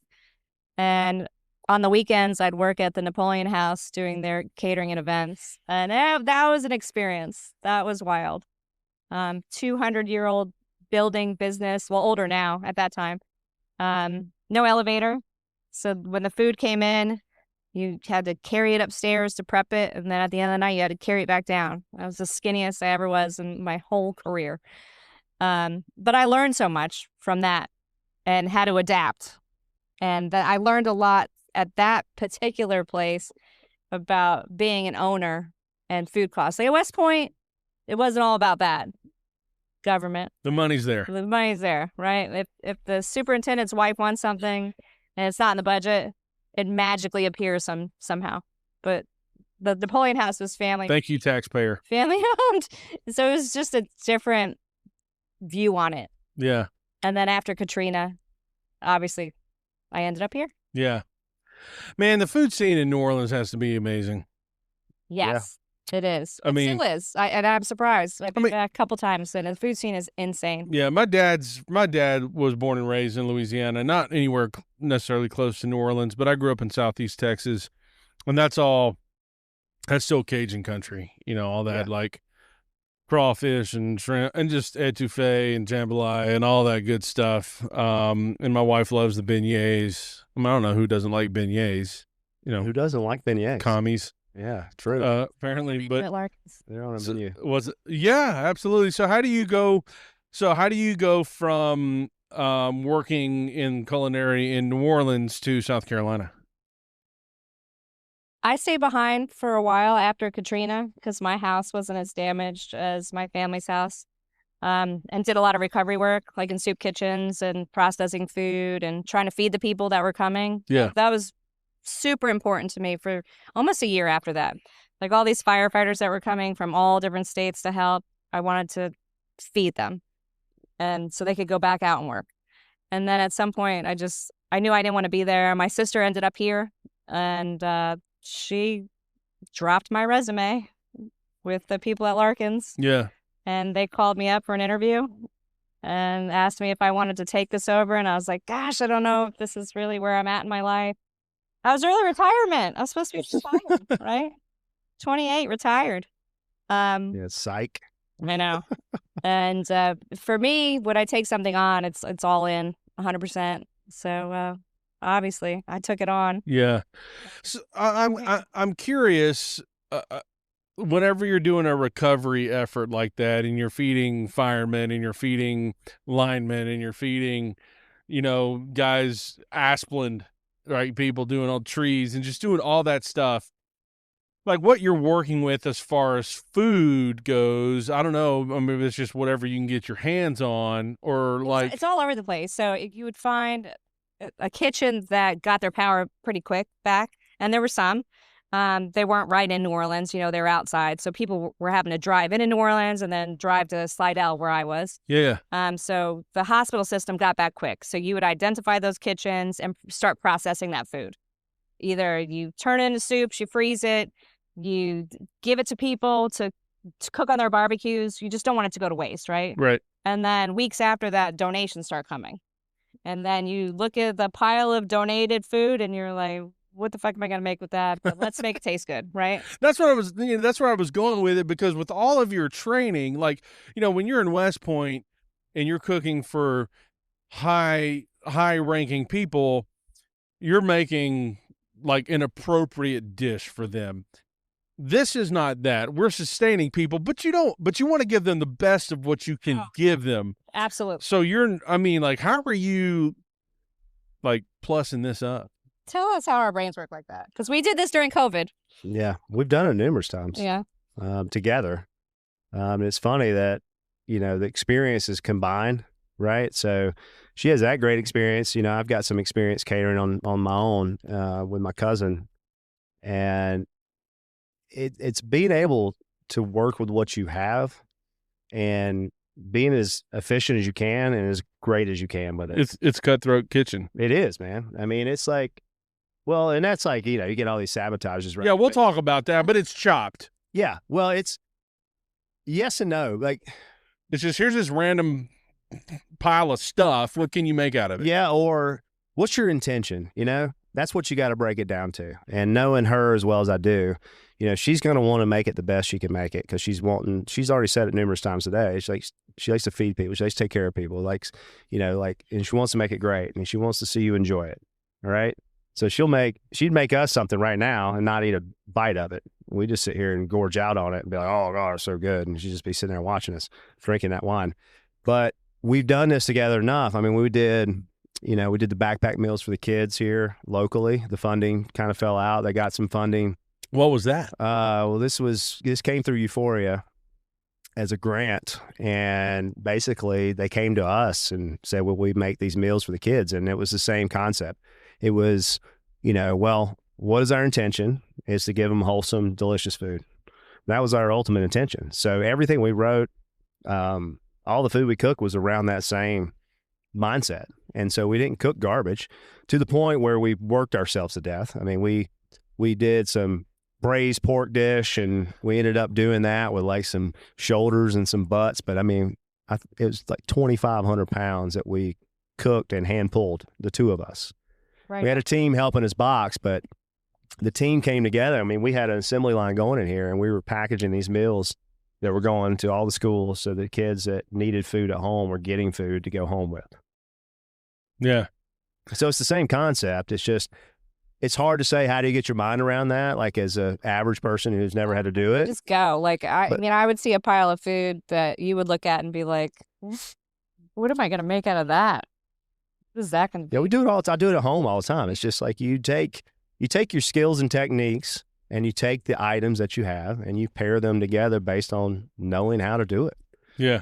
And it's an old wives thing, probably. I mean, my grandmother did it. Yeah. Every grandmother's done it, because it's out of necessity. It's what you have. Mm-hmm. And you got to prepare something of substance with what you have. Yeah. We're in a day and age where you can get anything you want anytime you want it.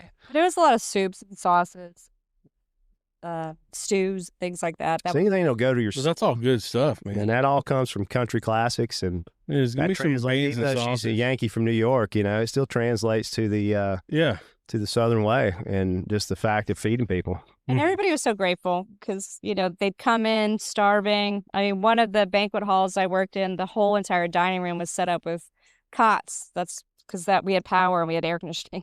That was a big thing. Air conditioning, great thing. Massive. Yeah. It'd be amazing right now. They would come and that's where they would sleep. They would just kind of wash their faces, and I had to give them something to keep them going all day. That gives you purpose. Yeah.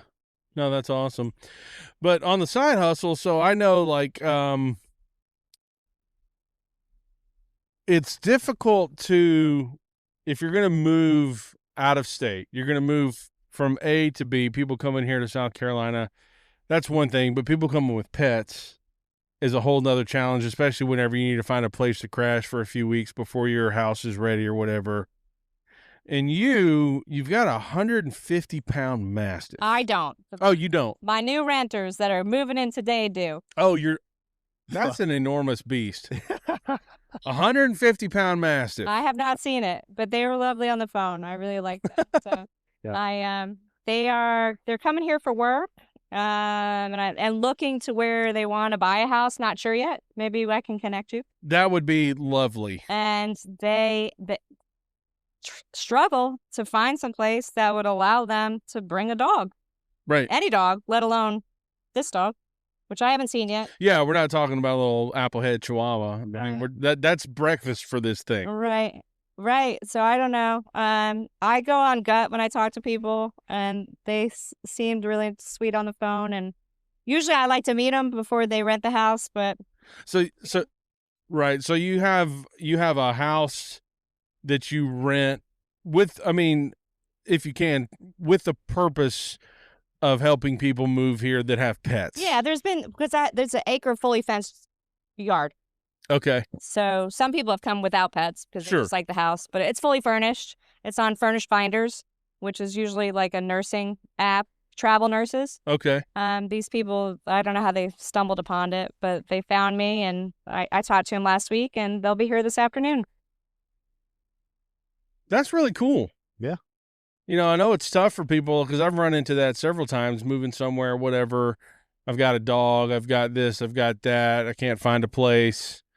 And there's only so much research you can do. I mean, I moved here, did the same thing. I had to rent a house.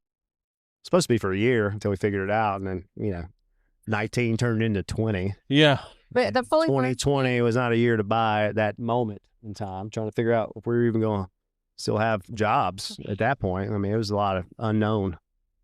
Fully furnished makes it unique because they don't have to move their stuff twice. Yeah, I hear you. Yeah. When I moved here in 2019, I came from Southern California, and my former spouse and I rented a Airbnb, wound up there 3 weeks before the house was ready. That was a whole fiasco. But so, yeah, we didn't have any pets. No, I didn't have 4 kids. That counts. Wow. Bless you. And we had to find a place to crash, and that wasn't easy. Yeah. But we managed to make it work. But so that's a really cool service that you've got there to help people, but on Furnished Finders. It's on Furnished Finders. It's on Facebook too, and I always get a lot of people sending me nasty texts on that one. Yeah, Facebook's a cesspool. But I found, it's terrible. You'll be, you know what? If you could ignore the ugly people, there are people that see through it and see the benefit, because it's not normal rent. It's fully furnished. Yeah. You could bring a pet, so that makes it a little bit more expensive. But it's a great little property. It's off Fairview Road, and it's on Furnished Finder. Awesome. Now, I threw out Cutthroat Kitchen and Chopped, which you, sir, were a contestant on Cutthroat Kitchen, Food Network. Yep. But not just a contestant, the winner. Yeah. Chicken dinner. Yeah. Where you see it? No. I haven't seen it. I'm sure I can find it on YouTube. But it's quite comical for our staff. Yeah. It's yeah, that was one of those that I was kind of at my peak, really, to say, in the culinary world, right? I'd been to the James Beard House, big old train moving through. Background filters will get it. Oh, perfect. Yeah. Yeah, I went to James Beard House in 2014. There was a thing happening in North Carolina at the time when I was up at the Grand Bohemian in Asheville. I was the chef there. For context and people that don't understand, now I know there's the James Beard Award. Yeah. What do people get the James Beard Award for? It's a very political thing. That's what I've heard. Political question to answer. Okay, just quick and dirty, summarize really quick. Well, forget that, but yeah, you get it for money. What do you win? The James was a guy, right? Right. That was very big in educating people about food. Okay. And his house in New York was well known to have many chefs come through there and cook with him. Okay. So when you say James Beard House, we're talking about a literal house that turned into a quote-unquote institution. Right. And it became a thing that grew out of that, where people would get nominations throughout the country for best chef, best restaurateur, best hospitality. And that's where the award comes many from. Awards that come from that. Okay. Yes. So if you get a James Beard nomination or a semifinalist, I mean, as a chef, it's like an Oscar, right? It's like a prestigious honor. Okay. To get that, even to get on the list of the top 10 or top 15 or whatever it is nowadays. I quit chasing it because it's a lot of work. It's a lot of who you know too. It's a lot of shaking hands. There's a lot of that. And look, I respect it. It's just like one of those things, like it was like that was a goal in my life at one point. Yeah. I had a lot of different goals, and they come and go like most goals do. But in this situation, like, to be able to be a featured chef there, that's like a rare thing too. Like, yeah, I got to go there, got to take my team. And, in the first meal we did there, I remember you get these little books, right? When you're part of the James Beard Foundation, you get a little book, and that book has every chef that's cooking there and their menu.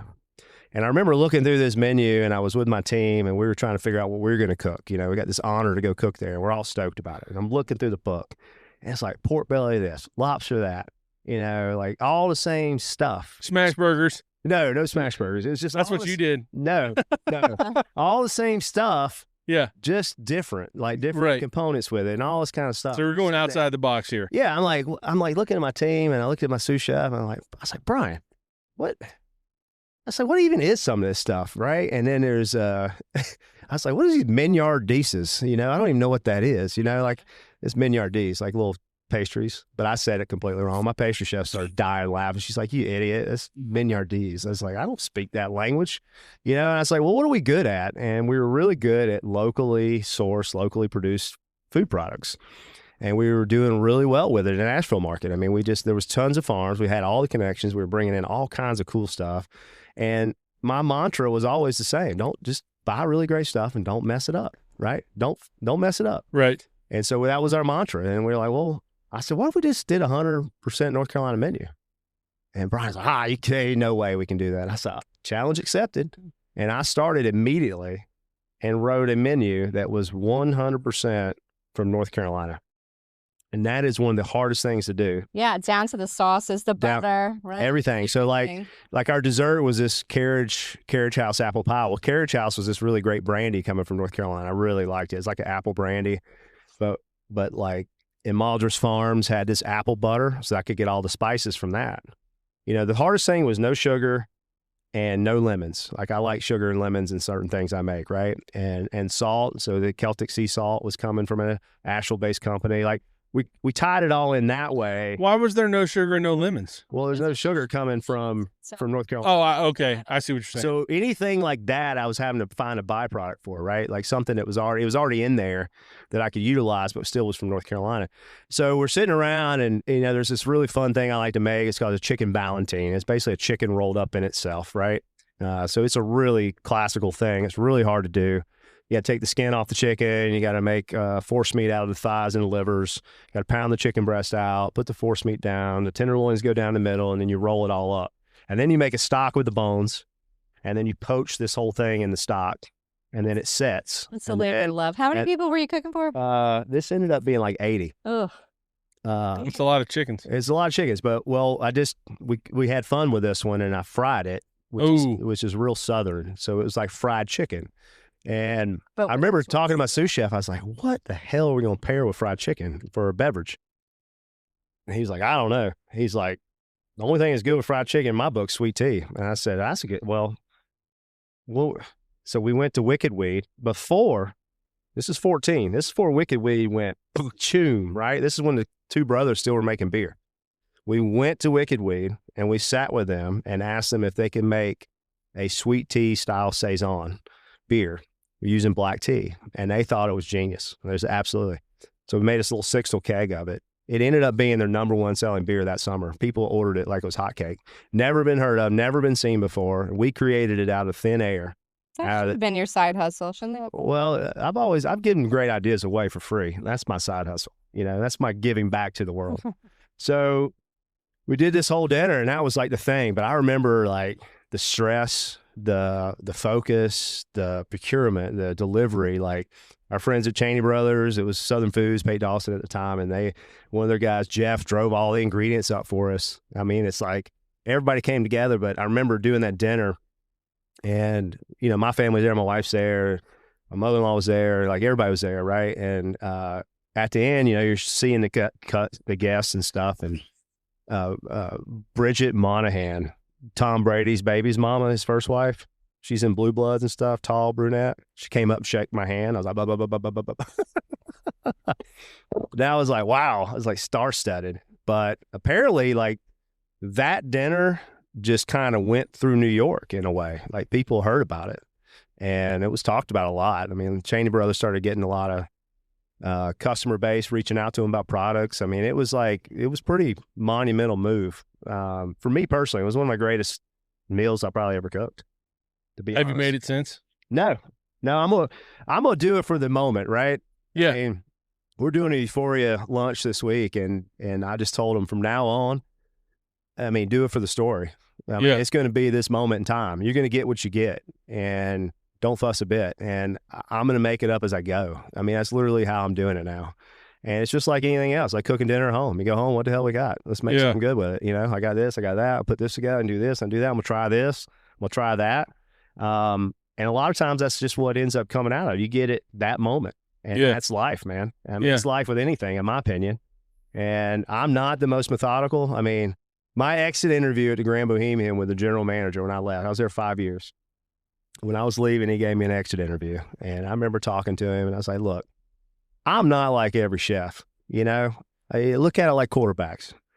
Peyton Manning, he read all kinds he watched so much film. He practiced so many different things. He worked really hard on it. That's great. Those chefs are out there, and I respect them. That's a lot of focus, a lot of precision. I've always been like the Brett Favre, take a Vicodin, chug a beer, get in there, sidearm that shit, and win the game. You're the John Daly. Just fucking make it happen, and it's not always the prettiest, but, that experience a lot of times, it could go both ways. People could see it both ways, I think. And, that's just kind of who I am. I'm just an ideas guy. I'm a whimsical guy. I'm not your how guy. I'm a creative guy. I'm a mindset. My mind works that way. Right. And when I start going with something in particular, I might have a direction, but it may go this way or it may go that way. Or I mean, like, damn, this would be really good. Or, hey, we got some of those over there. Let's bring that. Oh, shit, this is going to really pop. And then that's just kind of where things end up. And so, like, this week's menu, it's literally the menu they had to print to put in front of people. It's like cheese, fish, beef, fruit tart. Tomorrow? That's Friday. And that's what it'll be. It'll be some variation of that. And it's whatever I'm getting my hands on. And cheese, fish, beef. But, like, see, today's like... That'll make people laugh. Yeah. It'll be a chuckle. Yeah. It'll be good. It'll be a chuckle. And look, the last one we did, they still talk about it. I mean, I can't go anywhere and do an event without these people locally who know this bologna sandwich say, do the bologna sandwich. Yeah. I'm like, it's all about this bologna sandwich. It's coming to the bar menu soon. So how do you wind up on Cutthroat? So there was a thing in North Carolina called competition dining. And it was the coolest thing that was probably ever invented at that time, because Food Network was bumping, all the reality shows were bumping then, right? And this was a guy, Jimmy Crippen, had a restaurant in Boone, and he created this Fire on the Rock challenge. It was local chefs in the wintertime were coming together and doing this head-to-head thing, all right? So he created an app, okay? And that app gives the diners an opportunity to vote on the dishes. So sous chefs head-to-head, and we would have 2 assistants with us. And then the Southern Foods truck would show up, and there'd be a mystery ingredient. And then you would go on the truck, you would get the mystery ingredient, and the truck was full of a pantry of other items they had available. So really, as a chef, you got to see what all they had to offer. You saw all these spices, you saw all kinds of different stuff you didn't know they had. And you just started, same thing, it's like an open kitchen. You just start cooking. And so we ended up winning Fire on the Rock. And then it got big enough that year where there was one in Charlotte, there was one in Wilmington, I think there was one in Raleigh. And then all those winners came together in Raleigh for a big head-to-head for the grand champion, right? And we ended up getting dealt truffles and truffle honey as the secret ingredient. Man. Yeah, that's a challenge. Each chef had to do 3 courses. All right. And so when you got truffles, This is Iron Chef. you have to do dessert. You don't do dessert, you don't win, period. Right? 176 plates we had to plate. All 176 plates were judged, either by a diner or a famous celebrity chef that was in the room to judge it, right? And our team ended up winning. So when we won, Jimmy was like, "You got to do Cutthroat Kitchen. They want you." So I did the interviews, did the FaceTime thing, all that kind of stuff. Here's the funniest part. Never watched a show one time in my life. I downloaded 2 episodes before I got on the plane to go to LA. Yeah, just to get a feel. And I watched it on the plane. Yeah. And then they tell you may or may not cook the following things. So you get your mind around what you might have to cook. And then when we got there, I was so stressed out about it because everybody knew I was going. One, I was so stressed out about it. I was like, I cannot lose in the first round. I just cannot lose in the first round. You get minded. You can't go out like a punk. Yeah. Your goal is can't lose in the first round. So I'm sitting in this green room. I'm stressing a little bit. I don't know anything about what's about to happen. They don't give you a whole lot in advance. You're just sitting in the green room with the other chefs. You're sizing everybody up. Producer comes in, and she says, just so y'all know, all these sabotages have been tested, and they can be done. And, man, my light bulb went boom. I was like, I need money. We just moved from Asheville to Georgia. I spent all my money to move, all the first months, last month, security's on power, all that stuff everybody has to pay for. And I'm like, I got to take home the money. I'm not spending a dime. You start with $25,000, right? Didn't spend a dime in the first round. Everybody threw everything at me. I was the biggest challenge because I had this 6-shooter knife holster with my knife sticking out of it. It has a staghorn that sticks out, right? And they were just like, I was a character. Yeah. And, characters win TV shows, right? Period. So just be the character. So that's what I did. I leaned into it. Yep. And after the first round, almost losing right then, because there's a scene that's completely cut out, which is where I argue with Alton Brown about a mathematical formula about tablespoons in a quart. I was right, and he told me I was wrong. And then because I was wrong, they took everything I did away and threw it in the trash can. I had to start over. So if you watch the episode, the very first round, this is for your listeners. All right. So what's the challenge between you and Alton Brown? Oh, so the challenge was So what happened was in the beginning, you get the sabotages, you bid on them. All right. So I already got one where I've got to wear a Hulk hand in my right hand, and I can only use my left hand with my knife. That's already a challenge. I got a foam Hulk hand over here. Okay. Well, I just meant, what's the challenge between the tablespoons and the? Oh, so he pulls up this blackboard, comes in. Yeah. And the other chef, DJ, he puts money at it, gives it to me, and I have to solve all these mathematical culinary equations. And I was getting them. I got them all right. And then it got to tablespoons in a quart. And I said 64. And he says, wrong. I says, no, it's right. He says, wrong. I says, right. And he said, nope. And he came over and they took all my stuff and threw it away. And I had to go back into the cooler to get what was left. You're making a hero sandwich. Only thing left, raw Italian sausages. I got 2 minutes to make a sandwich. So if you watch it, there's a point where you'll see me pick up 6 cast iron skillets. I had to split those sausages in half, open them up, and just press those 6 cast iron skillets on top of it, and just ran and started making the rest that I could. And as I'm putting it up, they're like 3, 2, and I'm like, the sandwich is falling apart. And I just grabbed a sprig of rosemary and ripped some off and then jammed it in there just to hold it and shoved it forward and put my hands up, right? And so, man, that was like, 1, I was like, holy shit, how'd I do this? And then 2, when I got back, when everybody watched the episode, when I was in the kitchen, you couldn't go anywhere without a damn rosemary skewer somewhere. I mean, these kids in my kitchen were just being so funny about it. They'd stick rosemary in my desk. I'd go in my chef coat and have rosemary sticking out of my chef coat. It was like rosemary. What did he say it was? He never said what it was, but they cut that whole part out of it. So it never made it to air. It didn't air because I was right. Yeah. Okay. Right. That's right. I was right. And he'd have got called out on national TV. Right. But 2, it didn't really affect anything in the whole outcome. Right. Other than DJ was out of money. He spent all his money in the beginning. Throwing your shit away. Well, I agree, but that's how things work. Yeah, that's Cutthroat. Well, it's got to make for good TV. But if you watch it as I go into the second round, you'll see the change. I just went full on. Oh, it's on. I was me. I was 100% me on TV, not caring about nothing. I was like, let's do it. Yeah. Yeah. And, just cooking brunch for 13 hours, just on a TV set. All right. I got one more question, and then we can wrap it up unless y'all have something else you want to talk about. But I'm sitting here today in front of decades of culinary experience and skill and knowledge. For people at home, right, this, which y'all are, obviously, but, the guys and the women, the moms and the dads, they cook for their families at home, right? They're making meals, they're grilling burgers, they're doing whatever. And they just want a few more simple skills to help them out. What are some of the simple things that they can focus on?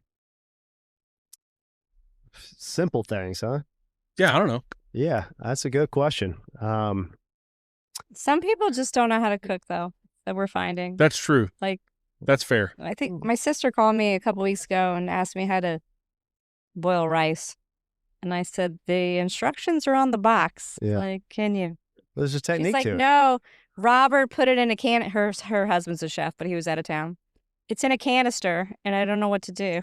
Literally. Yeah. I said, well, you could Google it. Why are you calling me, Yeah, I think it's technique. I think you focus in on technique and pick some techniques that you want to learn more about. I mean, that Julia Child book, there's 2 books coming at Kit. I mean, that book's about technique. It's not the easiest to follow, but that I think that show Julia or whatever that movie was. Oh yeah, like Cooking with Julia. Yeah. So if you go through that book, you'll see that there's a lot of technique driven things in there, and that's how you learn to cook. Cooking's technique. It's not. I don't know if that's what he's asking. Do people want to learn how to cook, or they just want to make good food for their family? Well, I think that's a tip. That is a tip. That would be my tip. When I do cooking classes, I'm more focused on technique than recipe following. Yeah. Recipe following just pigeonholes you into having exact measurements on exact things. Technique teaches you how to take what you have and make something great with it. Each vegetable cooks differently, and not everybody cooks it the same way because they don't know, right? Yeah. When I cook at home, I just did a little stir fry, a little vegetable type. I call it stir fry, but it was just sauté vegetables. But the asparagus cooks at a certain time. The zucchini cooks at a certain time. I like to caramelize my onions first. I like to get a little color on my garlic because I don't like raw garlic. And then, the proportion and ratio of all that and the timing of when it hits the pan, I can do it all in one pan, but it's the same concept. I watch a lot of times people take a pan and they'll throw everything in. No, you can't do that. That's not how you do it. If you put your zucchini into, it's just going to get soft and mushy. And mushy, and you don't like it, right? And you want the texture and everything. That's when I was in culinary school, I went to community college, just like Greenville Tech. I was in Guilford County, Guilford Tech. And I'll never forget the chef instructor. It was like my first year. And I remember him saying, he said, when you learn the 4 T's of cooking, you'll know how to cook. And I was like, what are the 4 T's? Time, temperature, texture, taste. Okay. Hello. You're close. That's good. I'm 75%. So you did great. Better than I expected, actually. But I'm not a slouch in the kitchen. I always thought that was like, what? But everything that you cook, it all is based on that. The seasoning that you're going to do on a tomahawk steak that's 2 inches thick is different than what you're going to do on a thin piece of flat iron. You're going to season it differently. You're going to cook it differently. You're going to have a different temperature for it. The texture is going to be different. Like all the factors involved. It's like if you take that in consideration when you're learning to cook, it's what I attempt to teach everyone that cooks with us. I know how to cook sea bass from any state. Any state meaning how frozen it can still be, how slack it needs to be. It's like I've cooked so many sea bass in my lifetime that I know how to cook it. Like it's like no big deal. I could be blackout drunk and still cook sea bass. Some people will be scared of that. And some people are real scared of it, but and there's a basting to it, and there's all these steps to it. But how hot the pan needs. Yep. And then if you go through this, cooking is a scientific process. Correct. So as long as you go through your scientific steps and you do them the same way every time, that's learning how to really cook. In a professional kitchen like we have, you have to do it the same way every time, because if you're practicing it that way, it becomes a little bit of muscle memory, obviously, but it also becomes just how you do it, and you don't have to think about that part of doing it. You just do that part. So to answer your question, that's where we are. We don't think about some of that stuff. That's automatic for us. we might be thinking about, okay, when am I going to add this? It's been about, okay, I'm going to add this now, or I'm going to add that now, and I'm going to finish it with this, or I saw that in the that's right. That's because you know storage, and I know that'll be good in there. I'm going to go grab that while this is doing this. Well, that's the years of experience talking, man. Yeah, well, it just comes nature. I mean, it's just who you are. Of it. Like, I meal prep for my husband who takes his lunch every day. Yeah. I know. Like, he's an economic man. Right. So I will literally, embarrassingly, go get a Sam's rotisserie chicken. Dude, no, that's not embarrassing at all. And I will make like 10 meals out of it. Heck yeah. Butter chicken, chicken chili, white chicken chili. Salad. Whatever. All of it. All the way down to the very last little piece off the meat. And that'll be his all week. And he's perfectly happy with it. And on a budget, I think that's a good tip for family at home. You could make like 30 different dishes, and you can with a rotisserie bird. DM me because I can help you with that. Yeah, absolutely. No, I mean I do all the cooking in my house. Yeah. If I have a busy, but do you love it? Right? I enjoy it. Yeah. No, I enjoy the cooking. It starts with that. I enjoy the cooking. I enjoy it most if I'm outside on the smoker or the grill. That's where I do my best work. Yeah. I like smoking chickens. Yeah. They're some of my favorites. I like grilling pork loin. Mm-hmm. I make a pretty good pistachio pesto on some nice bread with heirloom tomato, finished with some nice olive oil and finished salt, sea salt, flake salt on top. Yep. I love a big pan of pintos on the smoker. Like, to me, you can't see because it's audio only, but I got both hands in the air. Okay. One of the best things, right? I mean, you got to give them love all day. Yeah, soak them overnight. Soak your beans overnight, drain them off. Yeah, come on. Well, how come there's not a big pot in a cauldron somewhere around here? We could do that.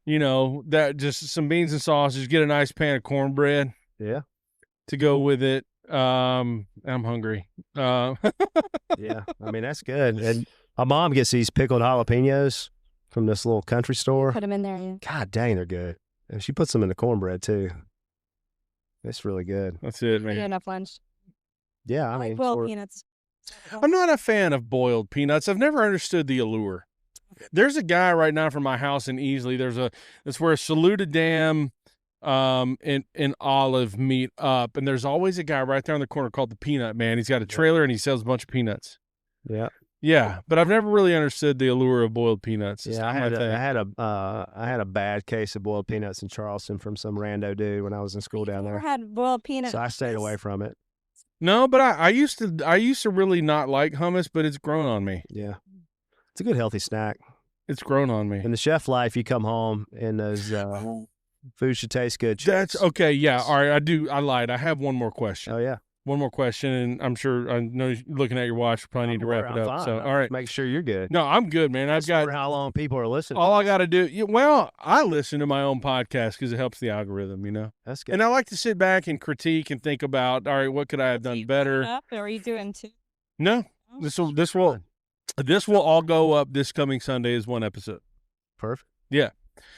So, professional chefs, you got the both of you can make killer food, high-end stuff. I mean, you have a freaking saber from the from the military, which civilians do not get. And you're a James Beard House, Cutthroat Kitchen, just all that. But I have to think that on the regular, people that are in the food industry spend their time cooking.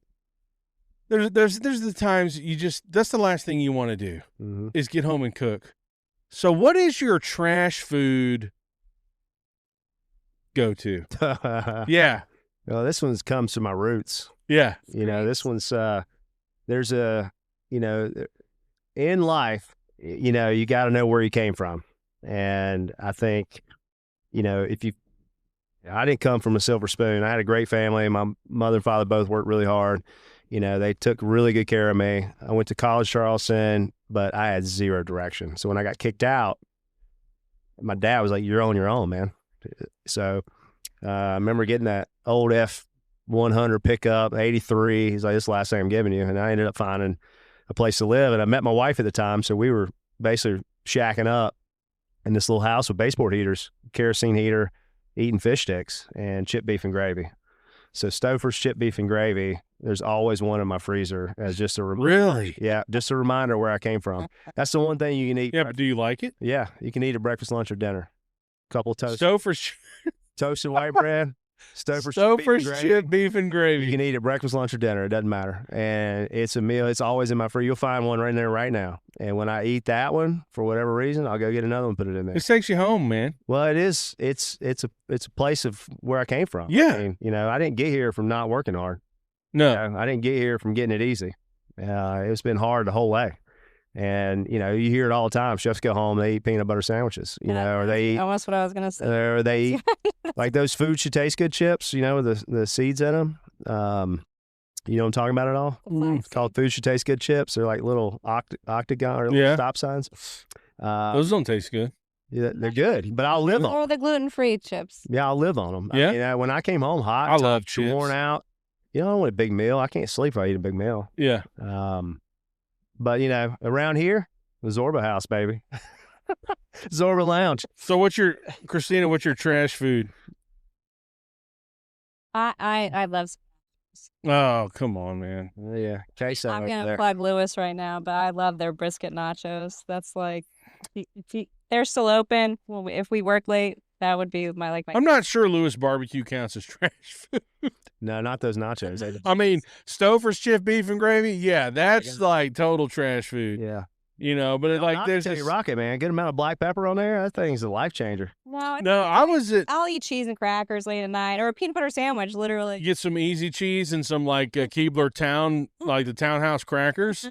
Yeah, I mean, dude, there's always something laying around. Yeah, and it's not like. We love food. We love food, but we love pleasing people with food. Yeah. It's not always about eating it. Sure. So that's fair. A different mentality. Yeah.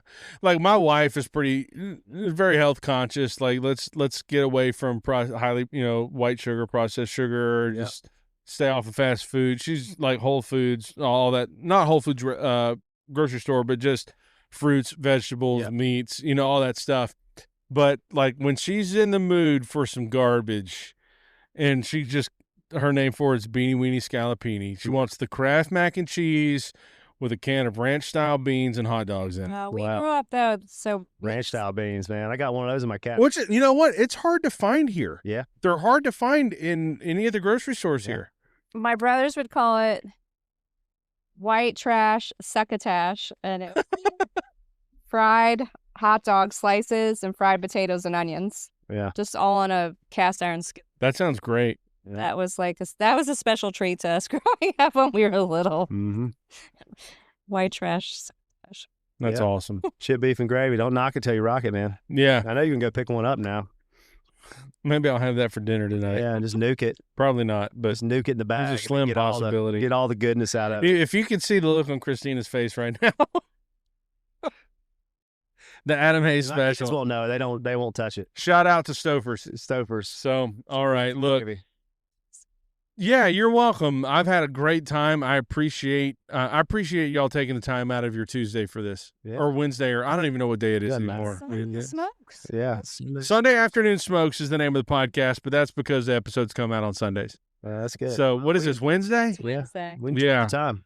It's good just to sit out and Kristina drink a bottle of wine and. Have a couple of cigars here. All right. One of the final things I ask my guests is, now that you've been on the episode, you know how I roll, very casual, but I think it's a good conversation.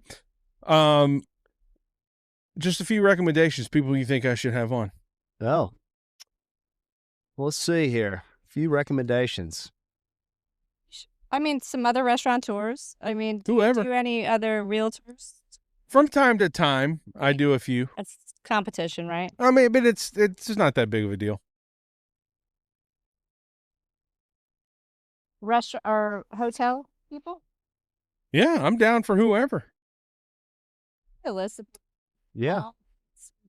Yeah, I'd be. I think you should talk to my friend Josh Adams. We're like brothers from another mother. Different.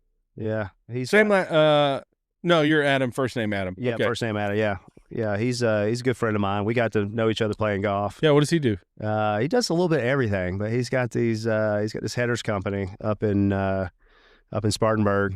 And he's a veteran. His veteran-owned business. It's like he's got a cool thing going right now. Yeah. But he's Christie might be good too. yeah. Right. You got the- They have Saluda Outdoor Center. Oh yeah. Or that they own that. Okay. A lot of those little tiny. Is that the one on 124? No. They're actually challenged. Okay. Is that? It's towards going to East. Yeah, that's on 124, right where the old the other 13 Stripes used to be. It's like the tubing center. Yep. So they flip houses too. Okay. So he's got a couple businesses. Yeah. But I think that would be a great plug and like a good Yeah. way to My symbiotic kind of maybe. introduce that. Yeah. Okay. Cliff Steve Cinnacroppy's a good guy. He's a good time to talk to. You just know. He's got Never heard of him. stations. He's got the Country Cow. I think you mentioned him as a radio host. I think you mentioned him to me in when we sat down at the Camper Down one. And he loves. Okay, yeah. So what's his name? Steve what? Cinnacroppy. Steve Cinnacroppy, Cliff and Kristy Garden. and Carden, and then your buddy Josh. Josh Adams. Okay, yeah. So It's just like the ice bucket challenge. Like we nominate him. Now you got to go get him. yeah, let's do it, man. So Play it back. yeah, absolutely. All right. Well, look, if you are in need of my services as a realtor or with the Cigar Box to plus up your event, you can get me direct at 864-207-2316. You can also visit mobilecigarbox.com to check me out, fill out the booking inquiry form, and if you'd like to set up a consultation, no obligation, of course, set up a consultation with me as a realtor, you can email me at cstrother@sedanjoiner.com. Kristina, Adam, thank you for your time. It's been a great conversation. I've enjoyed every bit of it. I appreciate it. Thank you, Chris. Yeah, absolutely. All right, you've been listening to Sunday Afternoon Smokes. Share it on your social media. Share it with your friends and family because Sunday Afternoon Smokes is really sweet. And we will be back with another episode very soon.